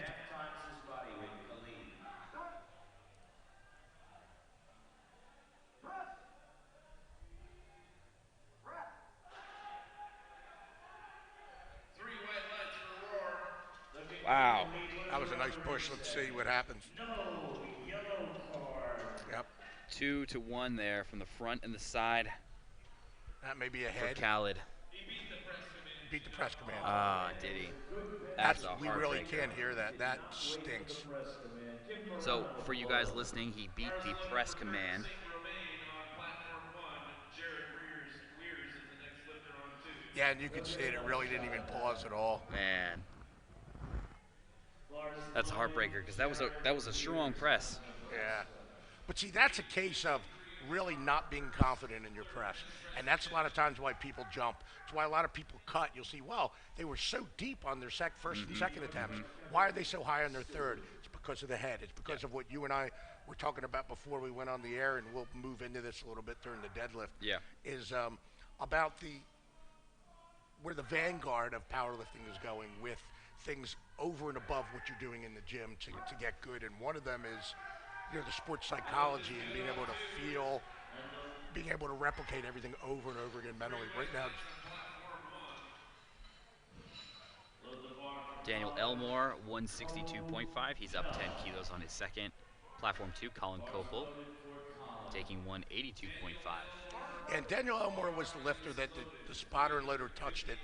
We were talking about going to the jury to overturn things, and that was the jury gave him a relift at the 242.5, which he hit. So now he's working on a good day here. We went 145, 7.5 kilo jump, and interestingly enough, he took a 10 kilo jump, which is unusual.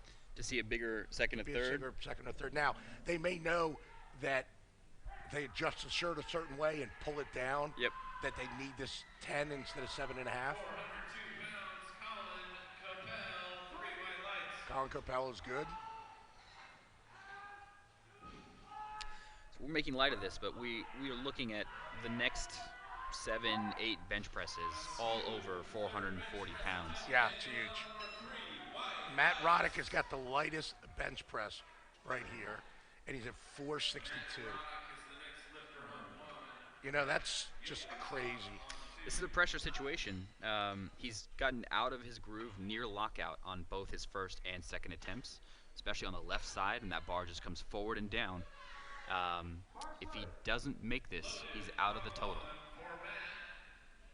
463 pounds on the bar. And Matt's been working very hard on bench press. Sometimes I think, harder's not always necessarily better. I've known guys who had problems benching, took off benching for 6 months and just did overhead work, and then went back just getting their mind right. I don't think it was anything about the overheads other than that they're still doing some pressing. Yeah. But just kind of get away from it and have some success away from what you do poorly.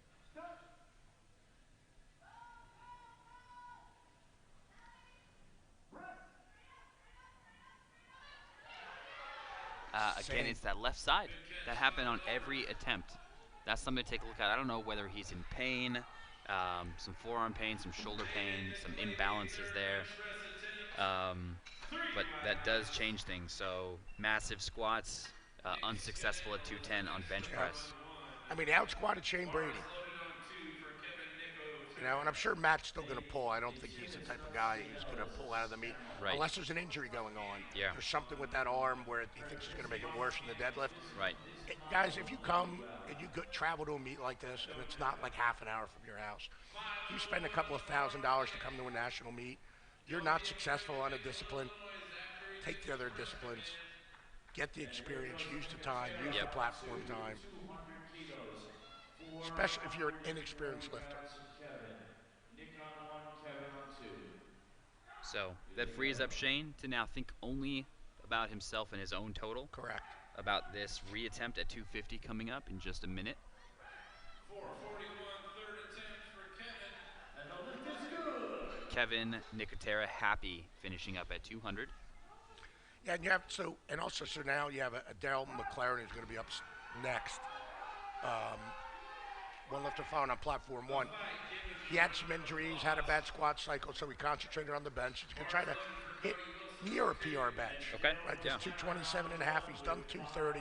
He's only done that 230 once in a meet, though. I feel like 7 was the right jump based on that second attempt. Yeah. Yeah, I think it was. Bars loaded. Greg Johnson and Daniel Douglas over on the other platform, just pacing, 5 for 5 so far. Yep. Yeah, Greg really doesn't need to do anything really super spectacular here. I think he wants to do well. 222 and a half is his best in a meet. So he's already exceeded that.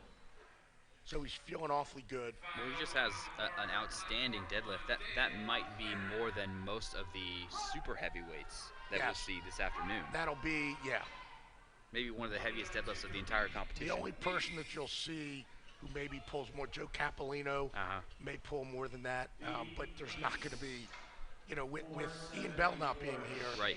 That's probably going to be, he'll be the biggest deadlifter in the meet. Ian Bell, a fantastic deadlifter. Actually, I think he had a meet a little bit earlier this year, Ian Bell. Put up well over 800, as I recall. Yeah, his best ever in the deadlift was 382 and a half. That's enormous. It's just a massive number. Okay, Shane, our last of the 93 kilo bench presses, 250 kilos in the bar, this reattempt. And now after Shane lifts, what we did after between squat and bench, we waited till both were finished and then ran 10-minute clocks. Okay. We're going to do the same thing, I think, here.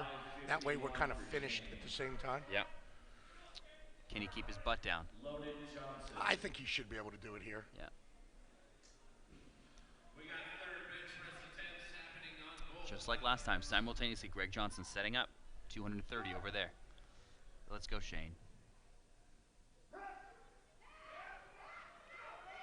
There you go. Press Let's see what the referees identical. Yeah, he's in. There you go. Successful at 250 kilos. So Shane did a great job coming back there, and it's something simple. I mean, Greg missed that, but he still comes out with a 2.5 kilo PR. Gino letting us know, letting the crowd know, Greg Johnson just didn't quite get his elbows fully locked out. One of the other rules of successful bench pressing, you need to make sure that you've completed the lift as you started with locked elbows. So that 5 kilo jump unsuccessful there.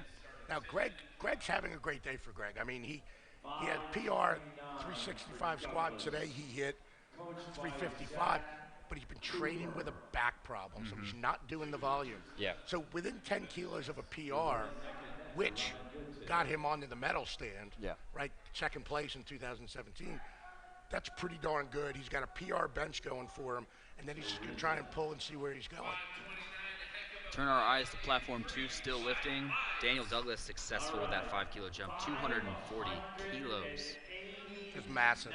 6 for 6 for Daniel Douglas. Great day for him so far. Now, Khalid Schuler is coming in. Khalid Schuler's coming in here at 267 and a half. He just missed the press command, folks. And that, like you were saying, that was the biggest jump you have ever seen, 27 and a half kilos. I've seen bigger jumps, but only when someone goes from raw to an equipped. I've never seen it this big. 27 and a half is about where you should be going from first to third, not second to third. Yeah. All right, Cal, let's go.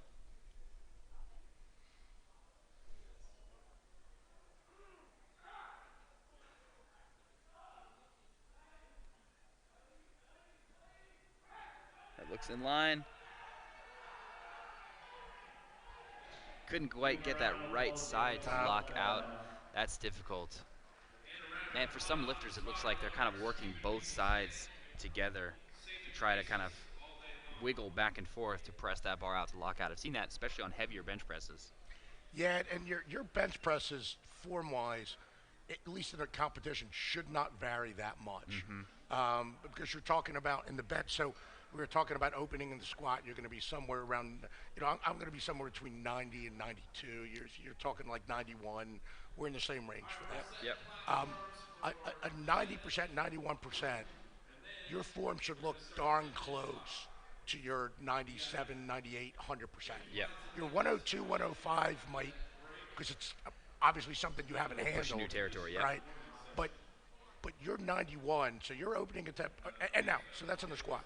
In the bench, you're probably opening, a lot of these guys, 93, 94, 95.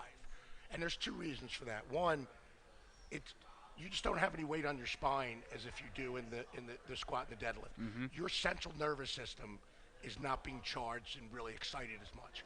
But also too, I think the gear has made it that you can't take the jump, so You just can't touch with just with can't 91%. touch. Yeah. Yeah, so we're seeing that on that. Are you seeing that in Raw also, the similar thing? We still see more moderate jump sizes, I'd say. Okay.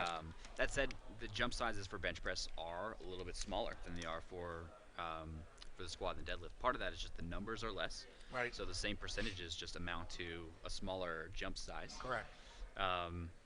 But it seems to be the case that bench pressers especially need a heavier weight for their first and second attempt to make sure their second attempt doesn't feel foreign when it's in their hands. I agree with that. Yeah. I agree with that. And I could take a massive jump. So I'll take a 25 to 30 kilo jump from my last warm up to my opening squat. And, you know, traditionally a 20 kilo jump, if it felt good, 20. If it felt really good, maybe 22 and a half. Yeah. You're not going to do something like that in the bench. You're not going to take your last bench and then open 15 kilos heavier than what Right. your last bench was, probably. Yeah. And you're also not going to take a 10 to 15 kilo jump. You also, I think, see more symmetrical jumps. I'd say so, yeah. Yeah, you see a lot more 5 and 5, 10 and 10, 7 and 7. Or a 7.5 and a 5. Sure. You don't see a 20 and then a 10. Right. Or 20 and a 12 and a half. All right. So, guys, we're going to be back. We're going to take a break for about 7 minutes. And then Bryce and I will be back. All right. See you guys soon. All right. Thanks.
deadlifts, and we're getting right into it. Richard Landry opening up.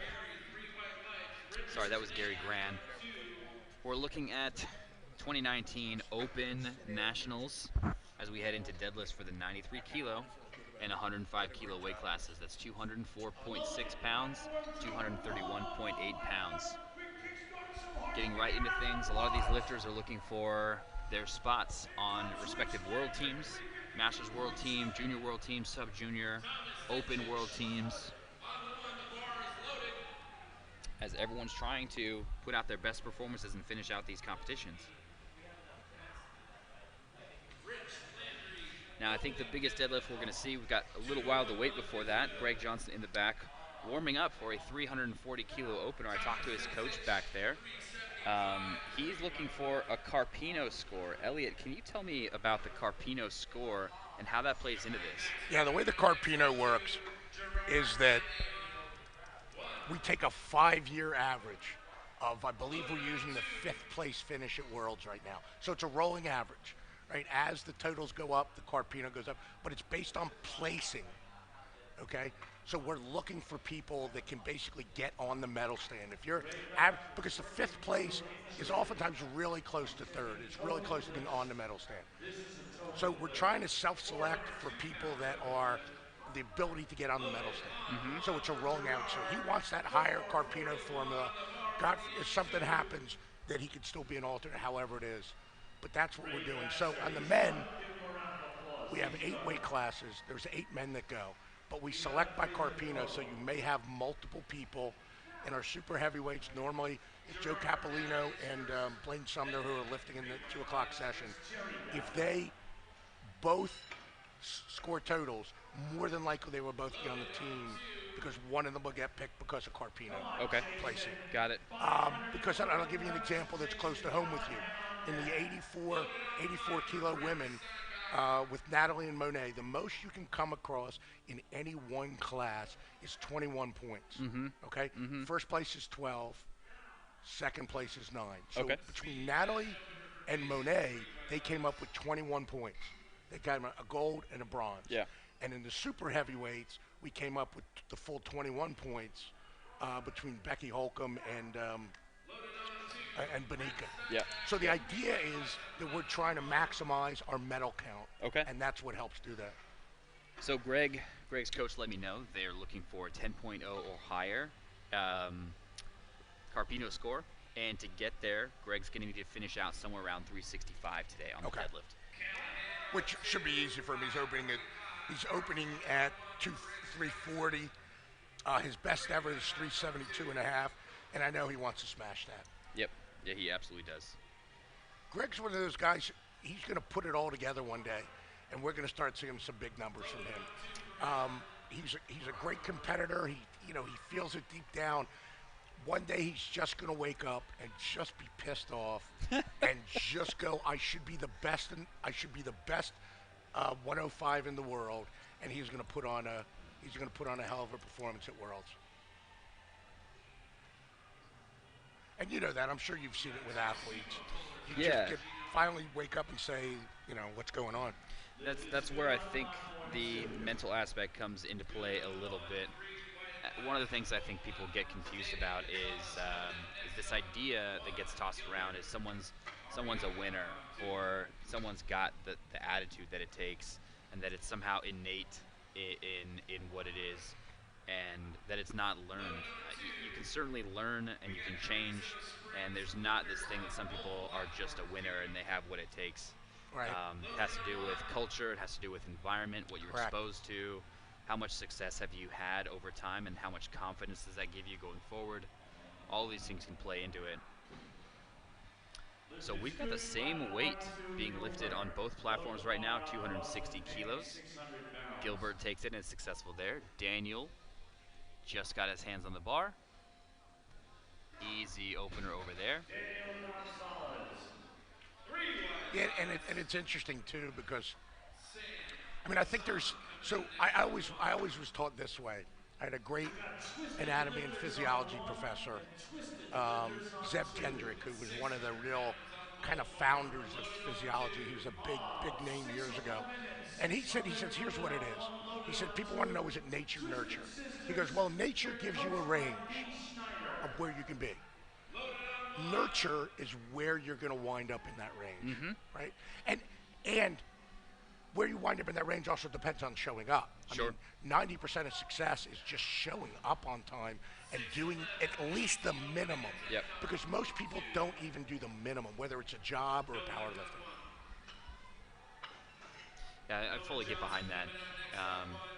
And that's what we see playing out here on these lifts is, you know, we've got a range of genetic talent, but their hard work, their culture, their gym culture, that all plays into how successful these are. Speaking of Noah Johnson, early talent here, our T3 lifter. And he's lifting against his dad right now on platform 2. He moved up a weight class over a year and put 100 kilos on his total. Yep. Which is astronomical. And he is going to continue to go up. And talking about culture, you got father on 2, son on 1. They train together. You know, they've gotten their work ethic and toughness from their father. Let's see what they do with that. Be a little careful keeping those hands on the bar, Yep. buddy. Easy lift, though, for Noah Johnson. You know, I've seen it Worlds. I don't know how classic is, but in Equipped, they've gotten if you're not truly dropping the bar, if you're like that far from the platform, you know, like a half an inch from the platform, they're not being as tough as they used to be on that. I agree. It's not a rule they're getting as strict at, for sure. And I don't see a problem with it because I don't think it's violating the rules of performance. Yep. Obviously, if you're dropping it from halfway, you know, that becomes an issue. Sure. Yeah, respecting the equipment there, making sure everyone stays safe. But I don't see a problem with that either. Yep. We're back at the top of the flight on both 160 and 170 for Gary Grant and Richard Landry. Look at that rattlesnake belt, will you? He's a sharp-looking dude.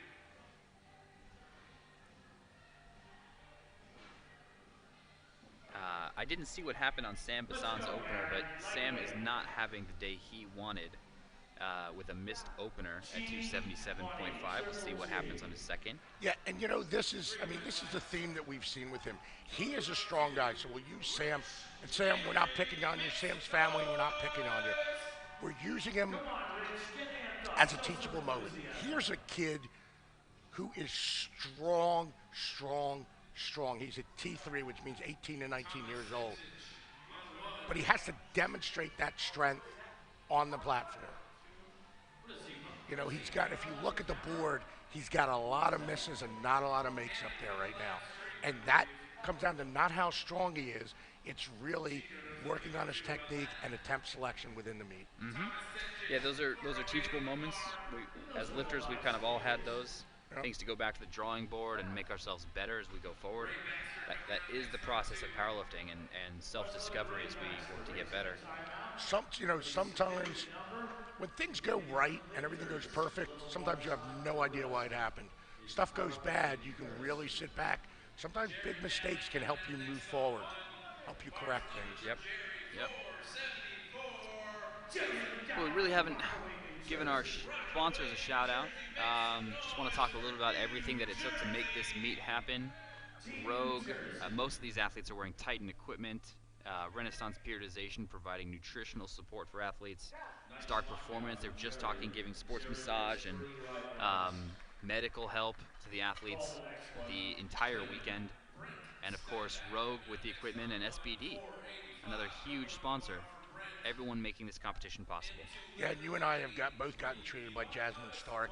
She's very good at what she does. In Sweden, you had the leg cuffs on, right? I did, yeah. We had some compression therapy in Sweden. USA, they traveled all the way out to Sweden, brought new equipment to try. And so that's where I think, you know, the future of the sport is going. You know, the training is pretty much where the training's going to be. The nutrition is pretty much where the nutrition's going to be because it's science-based. I think the next thing are going to be the psychology of it, and is going to be the recovery methods. So talking about using the compression, using cold baths. You don't even have to use an ice bath. Room temperature, the water coming out of your tap cold off the street normally is going to be about 47 to 52, 53 degrees. Guys, that's cold enough for a cold bath. You do not have to take 5 pounds of ice and dump it into your bathtub. Right. Jason Good at 260. Now, are you making any use of biological passports for any of your athletes? Are you thinking about kind of? I'm not sure I know what a biological passport is. With a biological passport, you're analyzing over time changes in the enzymes, their blood composition. Do they have enough water in there? Yeah. I mean, we can do more. We've started doing biological passports more to develop a profile for whether people are using performance-enhancing drugs or not. But it can also be used to control various other things. My doctor started doing it now, and he's like, you need to drink more water. And I'm like, I'm drinking like a gallon and something a day. He goes, gotta drink more. Yeah. Okay. I think there's a lot to be gained there if you check off the bases. Right. The problem is that so many athletes aren't even getting to adequate protein intake, adequate sleep, adequate hydration as a bare minimum per day. And if you can check those off, then maybe we can start looking at, minor ways to increase some micronutrient profiles Right. or meal timing or things like that. Gotcha. It may be extremely important, but it's only important if we've already got the bases covered. Right. And it's funny because I came into this thing, my diet was always kind of on point, even though I was a kid. I probably didn't eat enough, is probably the biggest thing. Yeah. But I ate very clean. I grew up clean. I slept. Back in the 80s, I was taking, blood pressure and temperature and heart rate and all that stuff. So I think, what do we got here? We've got Sam Bassan. Misses opener. Let's come back, see if he can make this on a second. Yeah, he's got, one squat in and one bench in. And misses opening attempt deadlift. He is, wow. Okay, not the day he wanted. He's going to have to summon some inner strength for that third attempt. And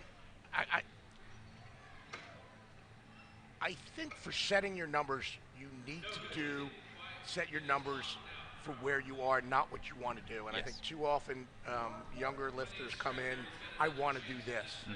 And it's based on that they want to hit it more than if there's anything about their training that says that they should be able to do this. Absolutely. Well, Noah Johnson in the family with people who can keep him realistic. 305 kilos, hook grip, sumo setup for him. Family is out there. I hear him cheering. That's a solid second attempt for him. I wouldn't expect anything less than a 10-kilo jump. Yep. And they're just the nicest family, too. Well, what was that on? Let's go back there. It looked like there were yellows on Noah's lift.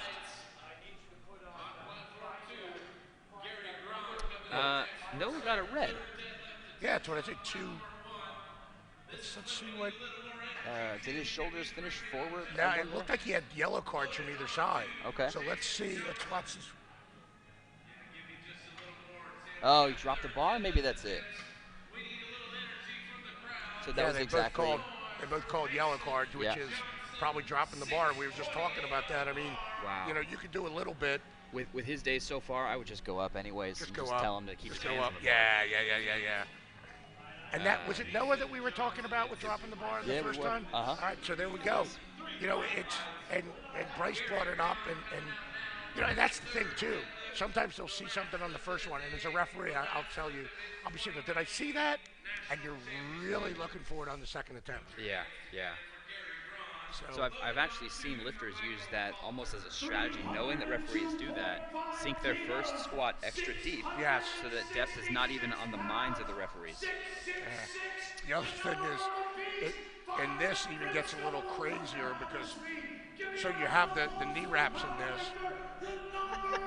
All right, here comes Gino, getting riled up about 302.5, 666 as a second attempt for long-armed Michael Coulter.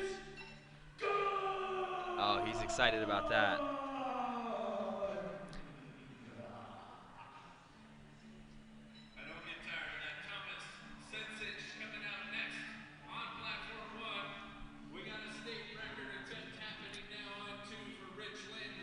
Rich Landry, 5 kilo jump up to 175, finishing his day off. The last lift for these gentlemen. We clean the bar off between every third attempt now, so these guys get an extra good grip on that barbell. Yeah, I mean, we started doing that at the IPF level a few years ago. Yep. Because after third attempts, they were asking for it to be cleaned all the time. So we just put it in the rule. Okay. Just clean it every time. As a lifter, I'm not mad about that at all. No. No. I mean, I don't care, but I'd rather have it clean. Good work for Thomas.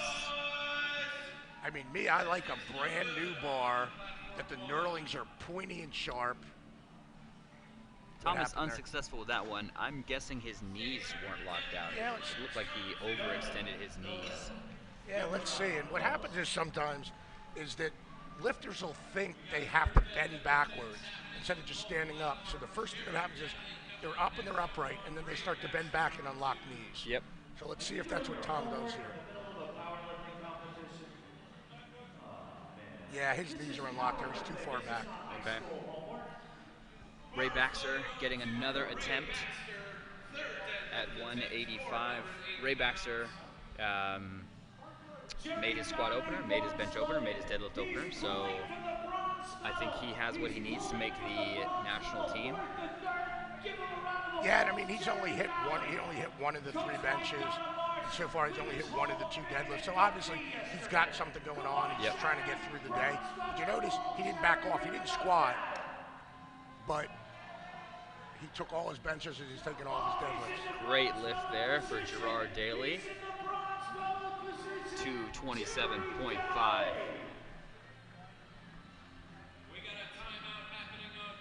So Noah Johnson put in a relift at 305 coming up just a little bit later. They decided not to go up.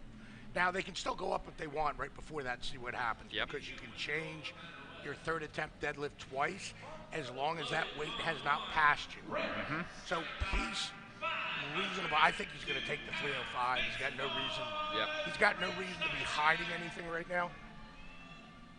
Loading up Jason Levichuk's 270 for the 105 kilo lifter. So what do you tell your athletes, for someone who's qualifying for nationals for the first time, they have the qualifying total, do you push them to go? It's up to the lifter. I really try not to insert myself into the position of the lifter. Some people want to be competitive. Some people want to be competitive later on. Some people are fine doing it right now, and it's really just about following the lifter's wishes. Gotcha. That said, if they qualify, I'm saying, hey, here's an opportunity for you. Even if you don't think you'll be competitive, it's a great idea to get experience at the national stage. Right. It's a different level of competition. You'll experience powerlifting in a whole different way than the way you experience it now. Yeah, and if you're watching here on the screen and you see this, if you've never been to anything but a gym meet or a small local meet, and you come here, this is way different. Yes. And the other reason I think, one of the reasons I think our lifters are doing so well at Worlds now is our meets are even more hectic and more exciting and more than a World Championship right now. Callahan setting up sumo for 272.5 as Richard Johnson is successful at 237.5.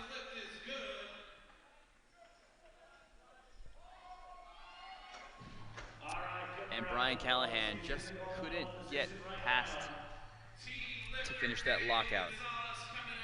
I know he wanted that one. Yeah, and he's had some injuries in like his hip and his like high hamstring for a long time. Yeah. But it's good to see that he got through and it was at least healthy today.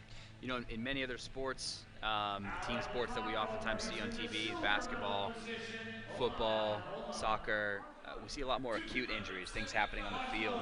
In powerlifting, it's a lot more of the chronic stuff that just kind of sneaks up on lifters and just stays and stays. Well, and the biggest thing is somebody will be like, oh, my elbow's a little stiff, and they don't really do anything about it, and they just keep training. And over time, it's fine. Their numbers aren't going down, but now their elbow's not straightening as much. Yeah, yeah. And that becomes an issue over time. So we're going to watch Daniel Gonzalez here, 275 on the bar. First and second both looked great. See what happens here in the third. There's some speed. Can he lock it out? There you go. Shoulders, are they back? He's in. All right, Sam Bassan, we're all behind you here with 277.5 kilos. He was pumped up on the bar for Sam. The gold medal winner, Jason Johnson. During these third deadlifts, they have an opportunity to change their number as long as it's not loaded on the barbell. Oftentimes that's used to fight for position. Putting in something heavier than the lifter who was just successful, trying to overpass them. Jason Johnson, great day for Jason Johnson, finishing 8 for 9 with a massive 290 kilo pull. Come on, Sam. Oh, he's more, yeah, he's getting there, hold Wow. it. What a change for Sam. You know, and it was interesting. I didn't say anything after his second, but it looked like on his second that he didn't even try. It just, he went down, it was heavy. But I mean, after the day he's had so far, maybe the wind is let out of his sails a little bit. It's kind of hard to bring that fight back for deadlifts. But he's got a total, though. He finished with a total. You know, and that's tough. You started talking about you can hone that, you can't teach that. Yeah. Yeah. Well, the music is cranked. These lifters are all fighting. Austin Payne, 292.5. Now, for a lot of these lifters in the deadlift suit, the suit helps more at the start of the lift. So Definitely does. It's common to see the lift start easy and finish really difficult for the equipped deadlift.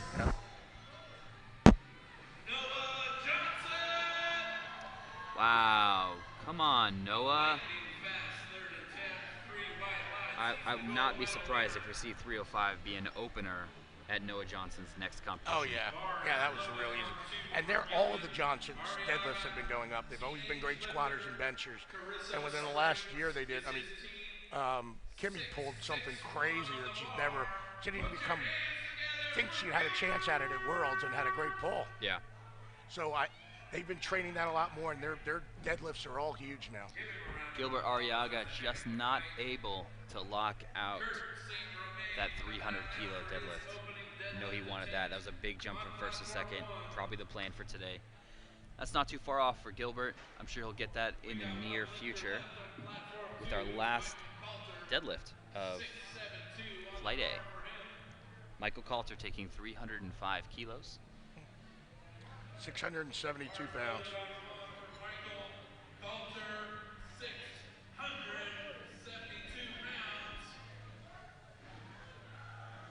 The interesting thing about equipped lifting is that it's really a team effort. There's very few equipped lifters who train alone. You need a whole team to put the equipment on, to put the knee wraps on, to spot each other. Certainly a different culture when we compare that to a lot of the classic lifting that we see. Very, very, very different culture. You can see it in the warm-up rooms. In the classic, everybody kind of goes to their own little space. The warm-up room, everybody kind of, in equipped, everybody's kind of talking and, you know, nobody's really off on their own too much. Easy opener for Kurt St. Romain. Very easy opener. Good job by I have Kurt. to look up Taylor LaChapelle's total. Let's see if he's getting close to Taylor. Oh, yeah. Yeah. Let's follow that.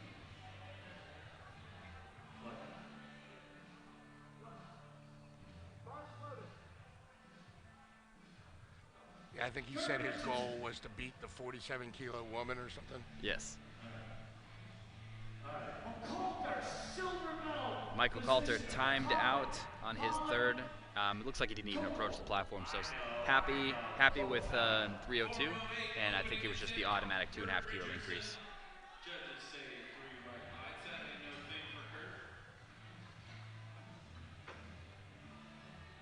No more. 207 and a half on the mark. 457.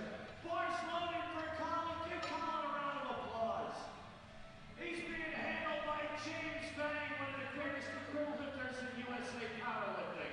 Loaded on one for Daniel Elmore, 457. Oh, yeah. So Taylor's total was 540. I thought you was, yeah, it's well over 500. Kurt's gonna do it. He's already surpassed Taylor. There you so go. Kurt, congratulations. Congratulations, you have beat a 57 kilo female 57 athlete. yeah, exactly. Well, my goal when I first started lifting in USA Powerlifting is I wanted to beat Priscilla Ribbick's total. You know, it's if you're picking the best female lifter in the world to compare yourself against, like Taylor's the best, really one of the best in her class. She's a multi-time world champion. That's not a bad thing. No. You know, but it's a hell of a motivation. Absolutely. Josh Rohr with 225 kilos as his opening deadlift. Coming from Georgia, Atlanta, Georgia. Come on, dog bite, show some enthusiasm. We're just a few minutes away from seeing the heaviest deadlift so far of this entire competition. 340 kilo opener from Greg Johnson on platform 2. Before we get there though, get to see openers from all of these lifters looking to finish off their totals as they fight for placing. Josh Rohr with a last warm-up looking opener at 225 kilos. You know, it's annoying.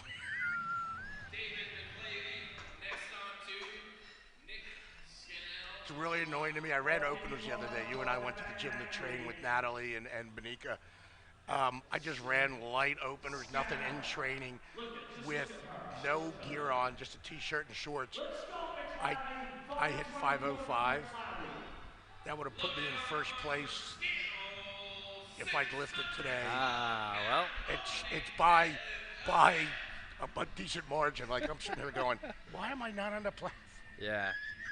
Well, you're here making all these lifters look good. So here comes Nicholas Scannell with 277. But that's exactly why I'm getting on the platform again, too, because Good. I can't.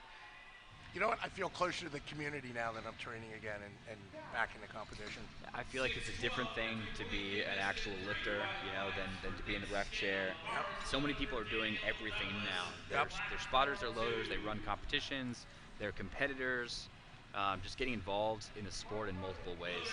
We really encourage everyone at home to check out a powerlifting competition, go watch one in person, go talk with someone, borrow some equipment, check it out.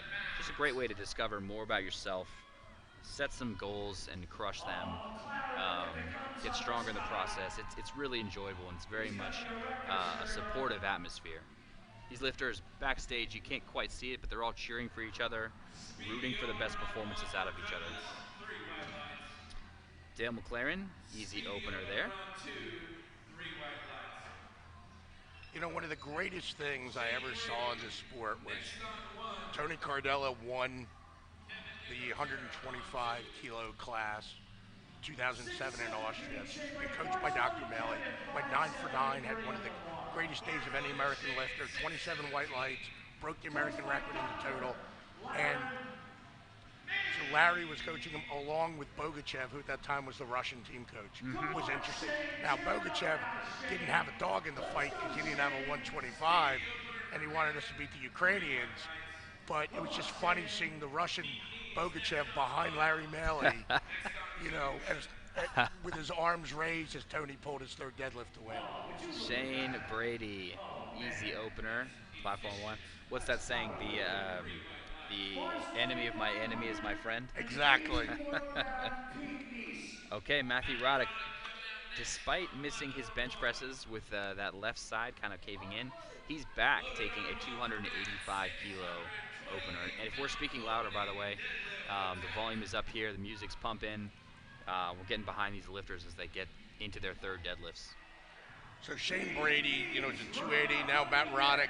You know, Matt Roddick is, as I said, he's still going to deadlift. He's not a guy who's going to let not getting a bench in keep him from doing this, because he's here to get better. You don't fix your mistakes by quitting in the middle.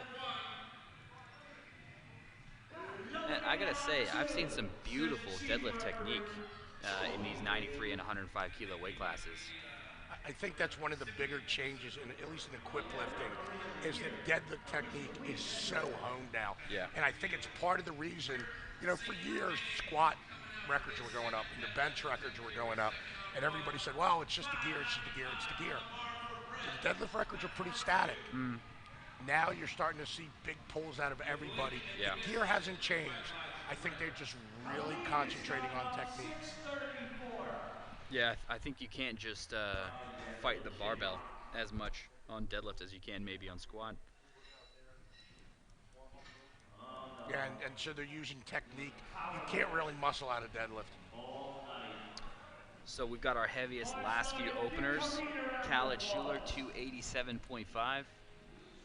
Making sure there's no baby powder on the bottom of his feet. If you see these white-looking thighs, these lifters are putting baby powder on the whole inside of their legs to make sure the bar glides smoothly up, doesn't catch on any surface.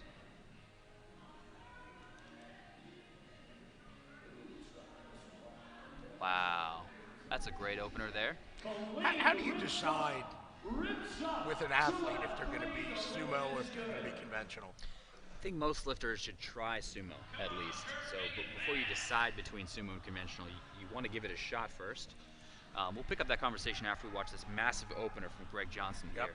340 kilos. 424, 3 wide lines. Loaded on 2 for Greg Johnson. Here comes Greg. Again, the plan isn't just this lift. It's looking forward to that Carpino score. Correct. He can make that national team. Greg Johnson. Now, with how fast that looked, you'd have no idea what was on the barbell. Amazing display of technique. Yeah, so you can win nationals and not be on the national team. Yes, yep. If your Carpino is not high enough. So he's got to make sure not only that he wins, and this is really mainly for the Open. Not only that, but you also have to hit a qualifying total. Is that right? Well, that's what we use as our Carpino. Our Okay. Carpino is kind of our total. So we set that as a number. Okay. They know you need to hit this total gives you that Carpino. I see. Okay. So in essence, it is our qualifying total. Yeah. But you know what that is the minute last year's Open Worlds was completed. So as far as sumo and conventional is concerned, most athletes do get a performance advantage out of sumo. It changes the leverages a little bit. Your back ends up being a little bit more upright. The bar stays a little bit closer to your center of gravity. Right. You don't have to pull the barbell as far. And generally speaking, you get to use your quads and your glutes a little bit more than you do for the conventional deadlift. This isn't always the case, but because you're more upright, it's a little bit easier to get those muscles involved to be stronger, and that's what we really all care about. So over time, I think young lifters should try out the sumo deadlift positioning, give it a six month to 1 year shot, and see if it ends up feeling better. I mean, I didn't switch over to sumo until I was in my late 30s. Because it really Did didn't it make a difference for you? really didn't exist that much. Yeah, it pulled more, but I just like it better. Yeah. It's a more comfortable lift for me. And it's more technically based, so for my mentality, it's a better lift. Yeah. And going double overhand, man, I barely have to move the bar. I got to say, when I switched from over-under grip, one hand underneath and one hand over, to both double overhand, I probably pulled 3 inches off took 3 inches off my line. Yeah, it lets your shoulders be a little bit lower, and even the bar can sit a little bit lower in your hands as well. Correct. Well, let's turn our attention to Josh Rohr, taking his second attempt, 255 now on the bar. His opener was lightning fast. Josh is a great coach. He's got really good technique and everything, too. And he's really setting the standard and showing his lifters what to do, because he's gone 8 for 8 so far. You know, and this is such a supportive family of people here at this meet, and such a supportive culture. You have people, if someone's breaking your stones a little bit, make fun, they're doing it usually not to hurt you. They're doing it to try and drive you forward. Yep. But also people will pull you aside and tell you a lot of personal stuff. I had a guy, Ted Longo, who reintroduced himself to me. This guy's a partner in Merrill Lynch. Like, he's not like a dude. He like owns, even though Bank of America owns a significant portion, he's got his thing. He came up to me and goes, I just wanted to tell you, the first time I ever saw you lift in Milwaukee, he said you were a monster. And I was like, oh, Ted, thank you. I felt like I was getting flowers, like after a great, opening night of a play or something. Right. And so you see a lot of that when when, especially when tragedy strikes within this organization, that's when you see people really come together. Yeah, it's wonderful to see how that all plays out. Like even you, and I'll go back and I'll needle you here a little bit. When I said to you that we had talked at this meet last year, I said you'll be a world champion soon. Then you were, and we were back together. And even now you're doing it. You're blushing a little bit. You're like, it's just because it's an interesting thing. Very few people, if you sit and talk to them directly, brag about their own accomplishments in this sport. Yep. It is an unusual lifter who sits there and will be tipping some adult beverages going, well, I was the greatest. You don't hear that. Because you see so many other champions around you. You know, it's difficult to ignore that. Right.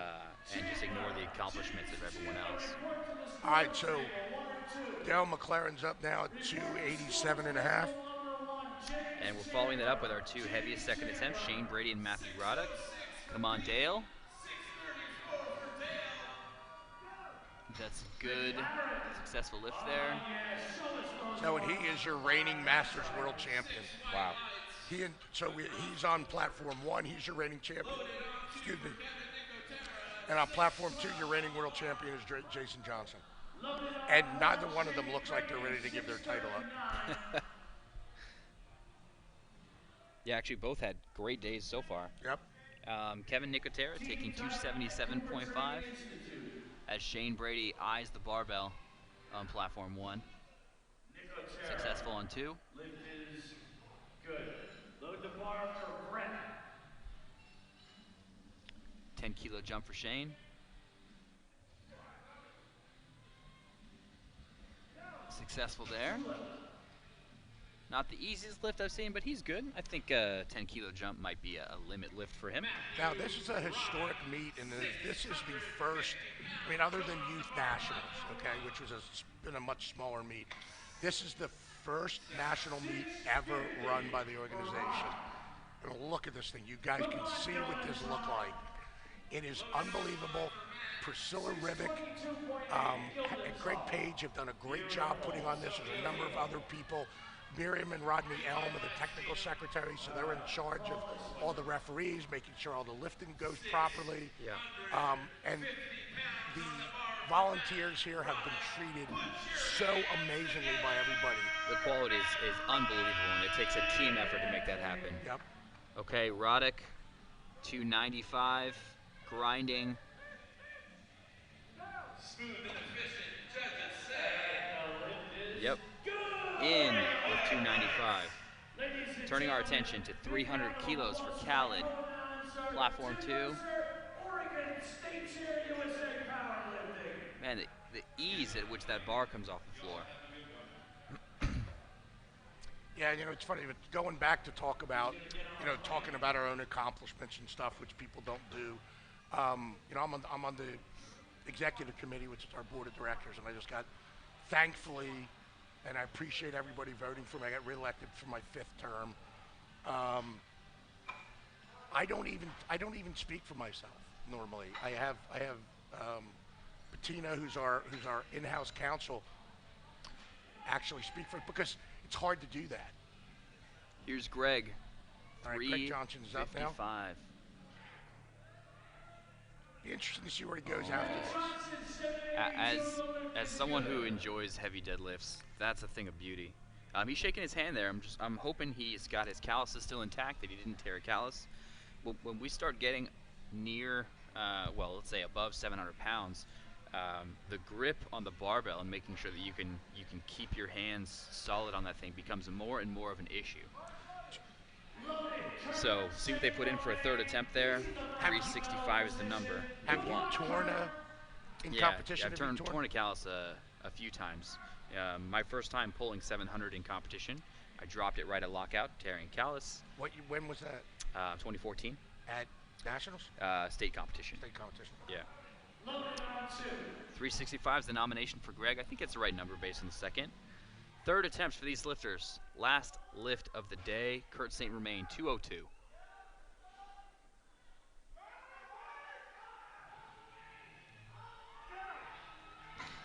Nine for 9. That's great for Kurt. This is his first meet back in years. It's good to see him up there. He Yeah. looks like he belongs. Yeah. Cody Wilson, despite a rocky start on squats, finishing up 230 kilos as they load the barbell here. Yeah, and I mean, I've torn some calluses to come off, but nothing really like a major tear. And I don't know if it was from playing baseball for so many years and my hands just from hundreds of swings every day. But I once tore the entire callus out deadlifting. So there's like a divot, and it took, I don't know how many months to grow back. Have you had that? I have, yeah, actually 2 weeks before my last competition, just 3 weeks ago. This one came fully up and off, and now I'm starting to take hand care more seriously. What are you doing for that as far as? From what I've heard, you file them down so Right. they're not that big, using some type of pumice stone. Right. And then you can use some lotion to keep them more healthy. Right, yeah. You want them to be firm, but also a little bit supple. It prevents them from tearing as easily. You know what the funny thing is with some of these deadlifters is how big guys, even like a Brad Gillingham, how supple their hands are. If you know, Sean Conan is also a big time Yeah, deadlifter. yeah. All he competes is deadlift only now, but he was was a great 3-lift lifter. And just how supple their hands are, you would think it would be like a claw. Yeah. And it's not really a lot of Well, I'm times. going to start shaking everyone's hand now. Yeah, and start seeing how that goes. Here comes Daniel Elmore with his last deadlift. We're brushing the bar down in between attempts. Now that's also something that's common in like wide receivers in football Yeah. and first basemen and catchers catchers get a little beat up, but first basemen, that their hands tend to be very soft and supple. Yeah, There's something about handling that helps. interesting. Great attempt selection there for Daniel Elmore, successful at 232. There's the fire. David McLavy, big 257. Nope, not quite there, didn't even come off the floor. I wonder if it's just a little too heavy, maybe a setup issue. I don't particularly like that style, rolling the bar into your body. I don't like it either. To get the bar ready, just adds an element of unpredictability. I don't like, I see some people be very successful with it, but as I said, I do double overhand, so I kind of, it's hard for you guys to see at home what I'm doing here, but I kind of roll my hands forward and my elbows forward of the bar, then twist them back to lock the thumbs and lock the wrists in. If I roll, I will lose some of that. I've seen many people do that. Josh Rohr here, I'm sure, fighting for coaching bragging rights against Kurt St. Romain in the same flight, as he's trying to finish a perfect day with 265 kilos. So you think that rolling is just adding another element that can go wrong? Yeah, not to mention I think it just doesn't do anything. Rolling the bar toward you doesn't help you lift the bar No, upwards. it really doesn't. Because the That's the right number for Rohr. He's successful at 265. Daniel Douglas just couldn't quite get to lockout with 282.5 kilos. I mean, because the biggest thing in breaking the bar off the floor is reaching that level where that friction point gives up and the bar comes up. Having acceleration or momentum in the bar towards your feet does zero, I think, to break that friction point off the floor. Right, yeah, thinking back to old physics problems, just the angle of force that way is not going to help you move the No, bar as a matter of fact, upwards. it makes it more difficult. Your angle of pull is actually longer because now, instead of pulling just on a vertical axis, you're pulling a hypotenuse. Yeah. Right? So Yeah. you're pulling it in and up instead of just straight up. Right, so I think the reason some people do it is because it forces you to start pulling exactly when the bar gets to you. So it gives you a definite starting point, which for some lifters can make the pull just a little bit easier to start. It's more just about forcing you to commit to the pull rather than about it helping you. Now, are you someone that likes to coach taking the slack out of the bar before you begin to pull?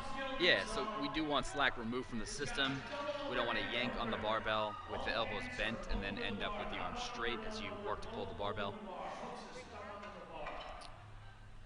We've got just a few more lifts here to finish out the day. Nicholas Scannell brushing the bar down as they load 295. 295 on both platforms. Brett taking it first, platform 2. Yeah, I think, wow. Pull, There's baby. that hook grip. No. Bar just ended already. Yeah, it looks like the shoulders couldn't quite get back to finish off. Good effort from Brett. I think one of the things what'd you see there? Strangely, Brett's lift was good. Really? And I don't even know if he got a down command in time, but he got 2 whites on that. That's all that counts there. One of the other things I think with taking the slack out of the bar, if you just pull off a static bar, the weights kind of pull back on you when you first attack them. Wow. What an effort from Nicholas. That was awesome. Wow, Nicholas earned every centimeter of that pull. A 795 total for a junior lifter.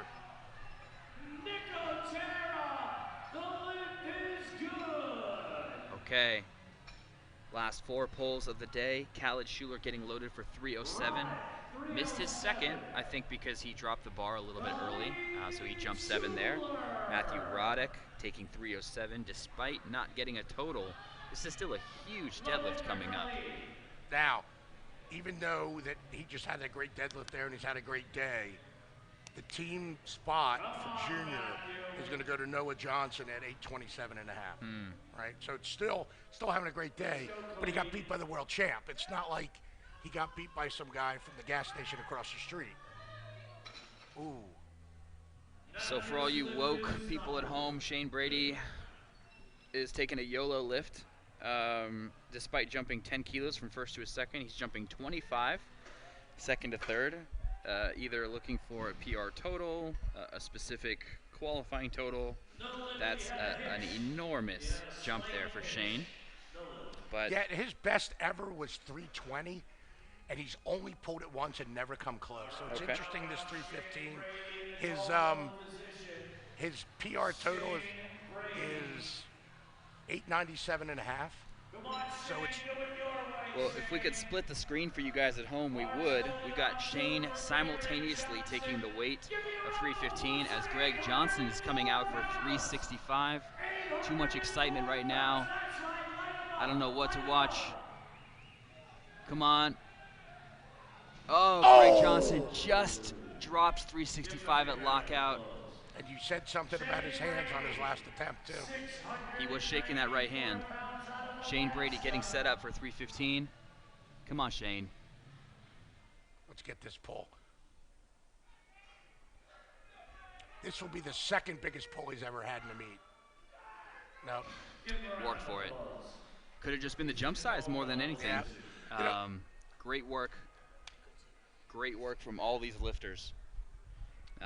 As we've had a fantastic 93 kilo and 105 kilo session at this Open Nationals 2019. And in a short 1 hour, we see the start of the 120 kilo and 120 plus kilo, the unlimited weight class coming up. I mean, you may see a show. You may see 1,000 kilo subtotal, 2,200 pounds. There is an opportunity for that happening. But I will make a bet that you will see, may not see 1,000, but you're probably going to see 965, 970. Unbelievable. But there may be 1,000 subtotal. So you may see a 1,200 pound squat and a 1,000 pound bench press, folks. Great lifting today. Some lessons learned, some fantastic performances, some perfect performances, everything in between, huge lifts. My name is Bryce Lewis. I am Elliot Feldman. And we'll see you next time. All right, thanks, guys.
session. Please line up out on the main stage in back of the platforms.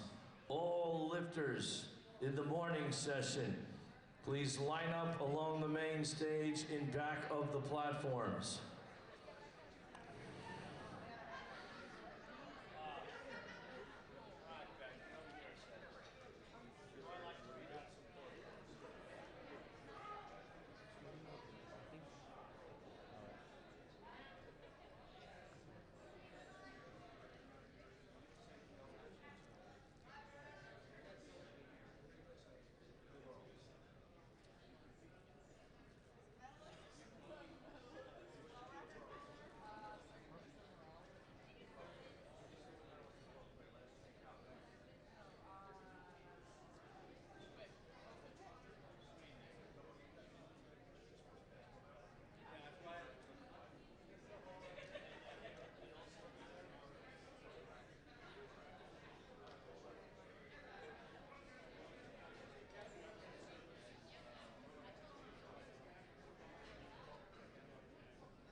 Did you pass?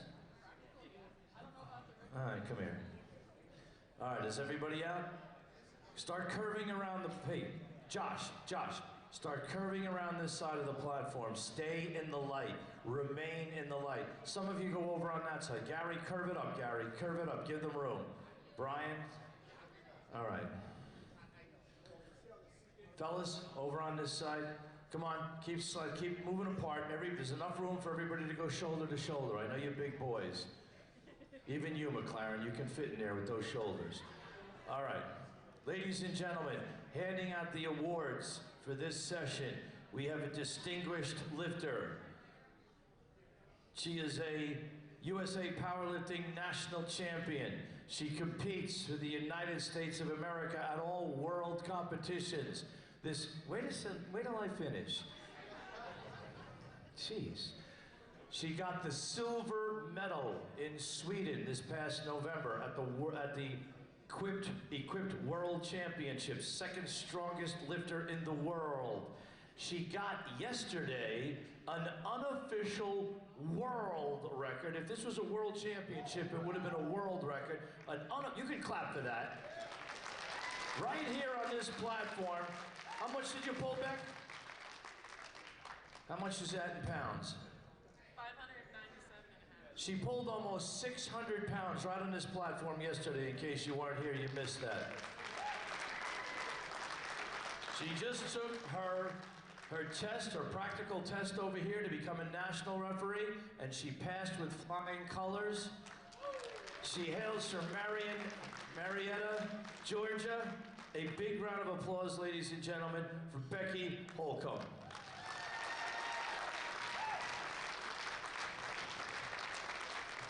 All right, Becky's going to give out the medals. Which side are they listed on? Over here. All right, and we're going to start with the first category, which is the men's equipped junior 93 kilo weight class. The gold medal winner, Nicholas Scannell.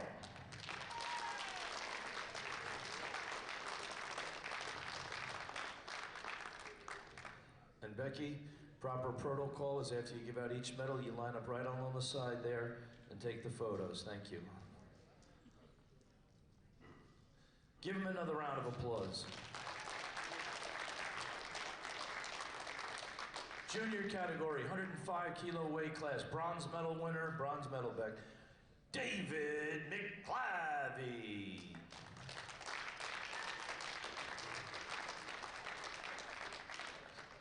Silver medal winner, Brett Gildenzoff. Hey, Brett. Thank you. And the gold medal winner, Khalid Jr.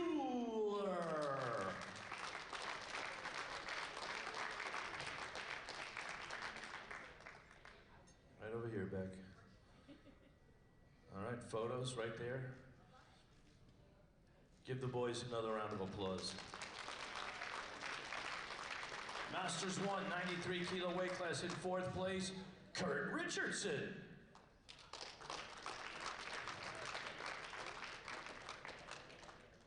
Kurt Richardson, is he here? Bronze medal winner. He's usually in the coach's box. Nice to see him on the platform with a bronze medal. Big round of applause for Kurt St. Romain.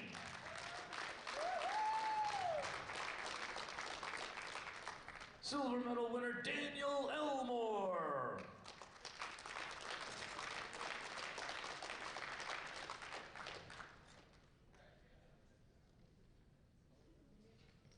And from Elite Iron, the gold medal winner, Dale McLaren. Oh, all the ladies.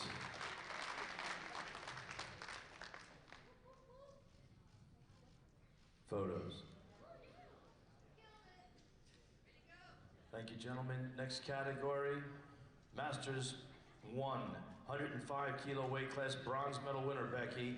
From Alaska, Jason Hlebichuk.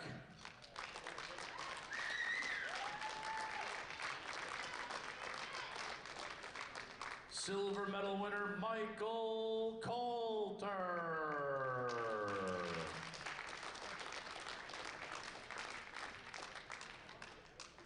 And the gold medal winner, Jason Johnson.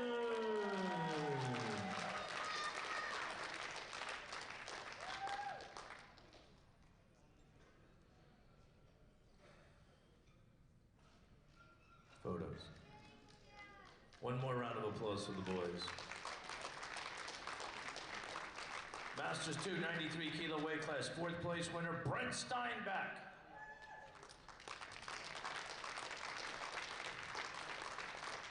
Bronze medal winner from New Jersey, Team New Jersey, Jerry Daly.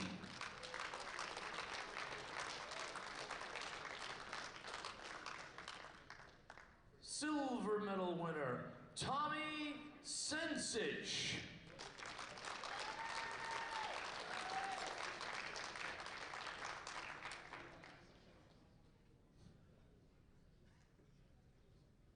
And the gold medal winner, a rounding ovation for Rick Johnson. Rick Johnson.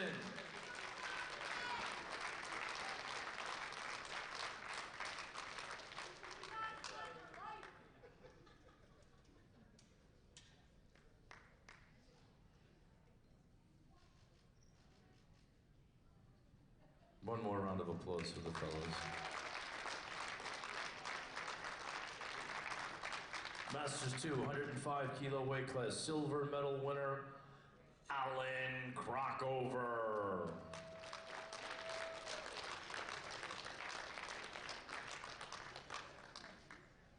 And the gold medal winner from Team New Jersey, Brian Callahan.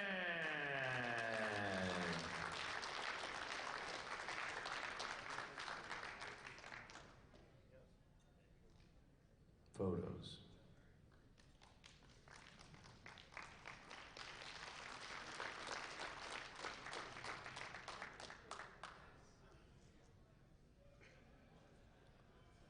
Gold. Masters 3, 93 kilo weight class, hailing from Minnesota. A big round of applause for Triple G, Gary G. Grant.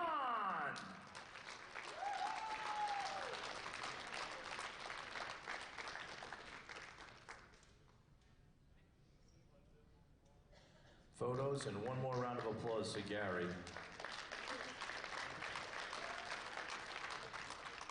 Masters 3, 105 kilo weight class, gold medal winner. Working through a lot of pain, folks. He came out here and took 3 token lifts. He could barely walk, to be honest with you. Big round of applause, multi-time world champion, Ray Baxter.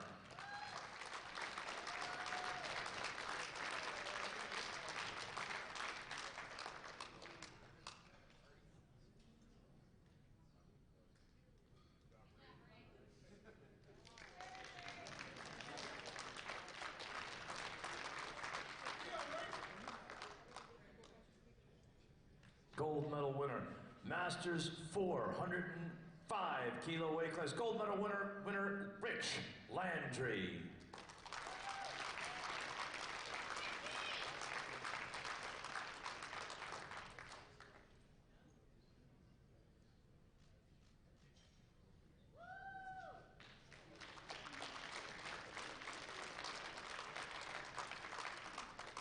Open category 5, 93 kilo weight class. In 5th place, 4th place, sorry Becky, there's 4. 4th place, Josh Rohr.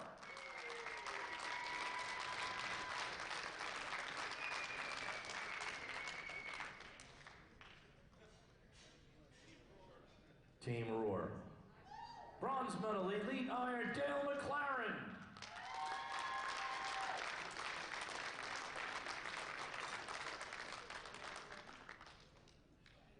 Silver medal, 18-year-old Noah Johnson.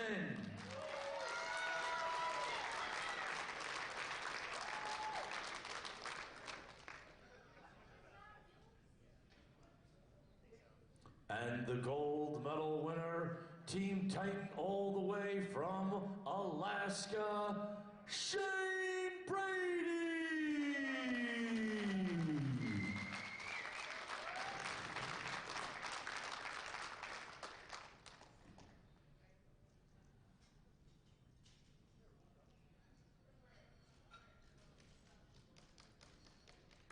One more round of applause. Open category, 105 kilo weight class. In 5th place, David McClavey.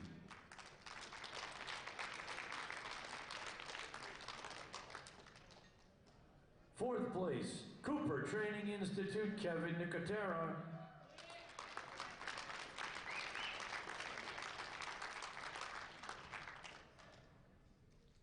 Bronze medal, elite iron, Pete Neese.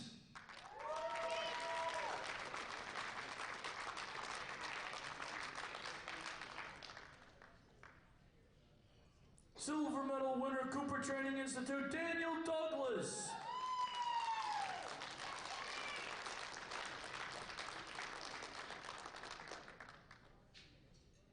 And from elite iron, the gold medal winner. Wait a minute. A big round of applause for Gregory Johnson.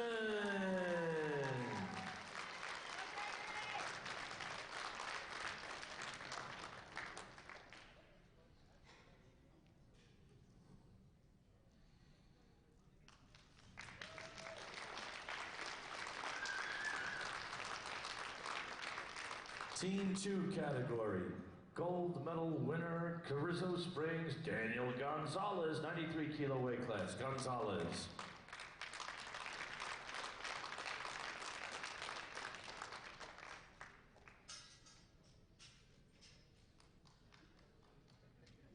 Team 2 category, 105 kilo weight class, gold medal winner, Carrizo Springs, Gilbert Arriaga.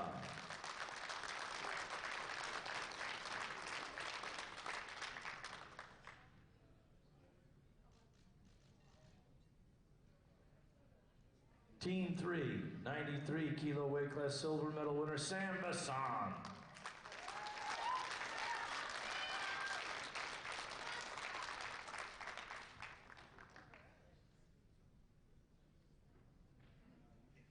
Gold medal winner, elite iron, Noah Johnson.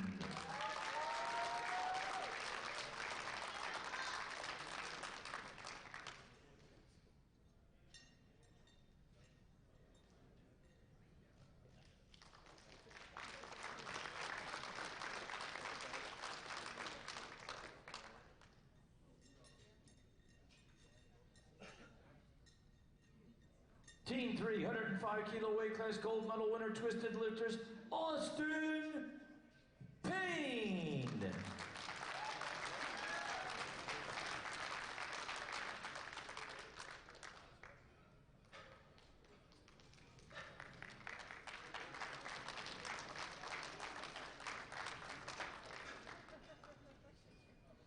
send them up that way, all right? Gentlemen, everybody turn to your left.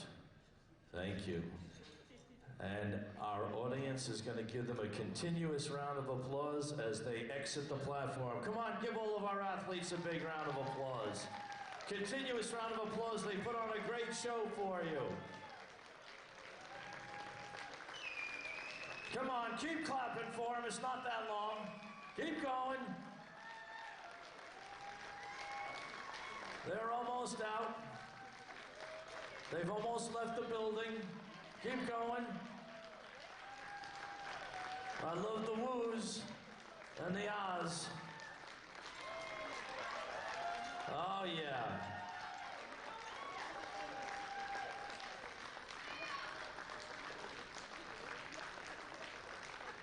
Afternoon session starts at 2 p.m.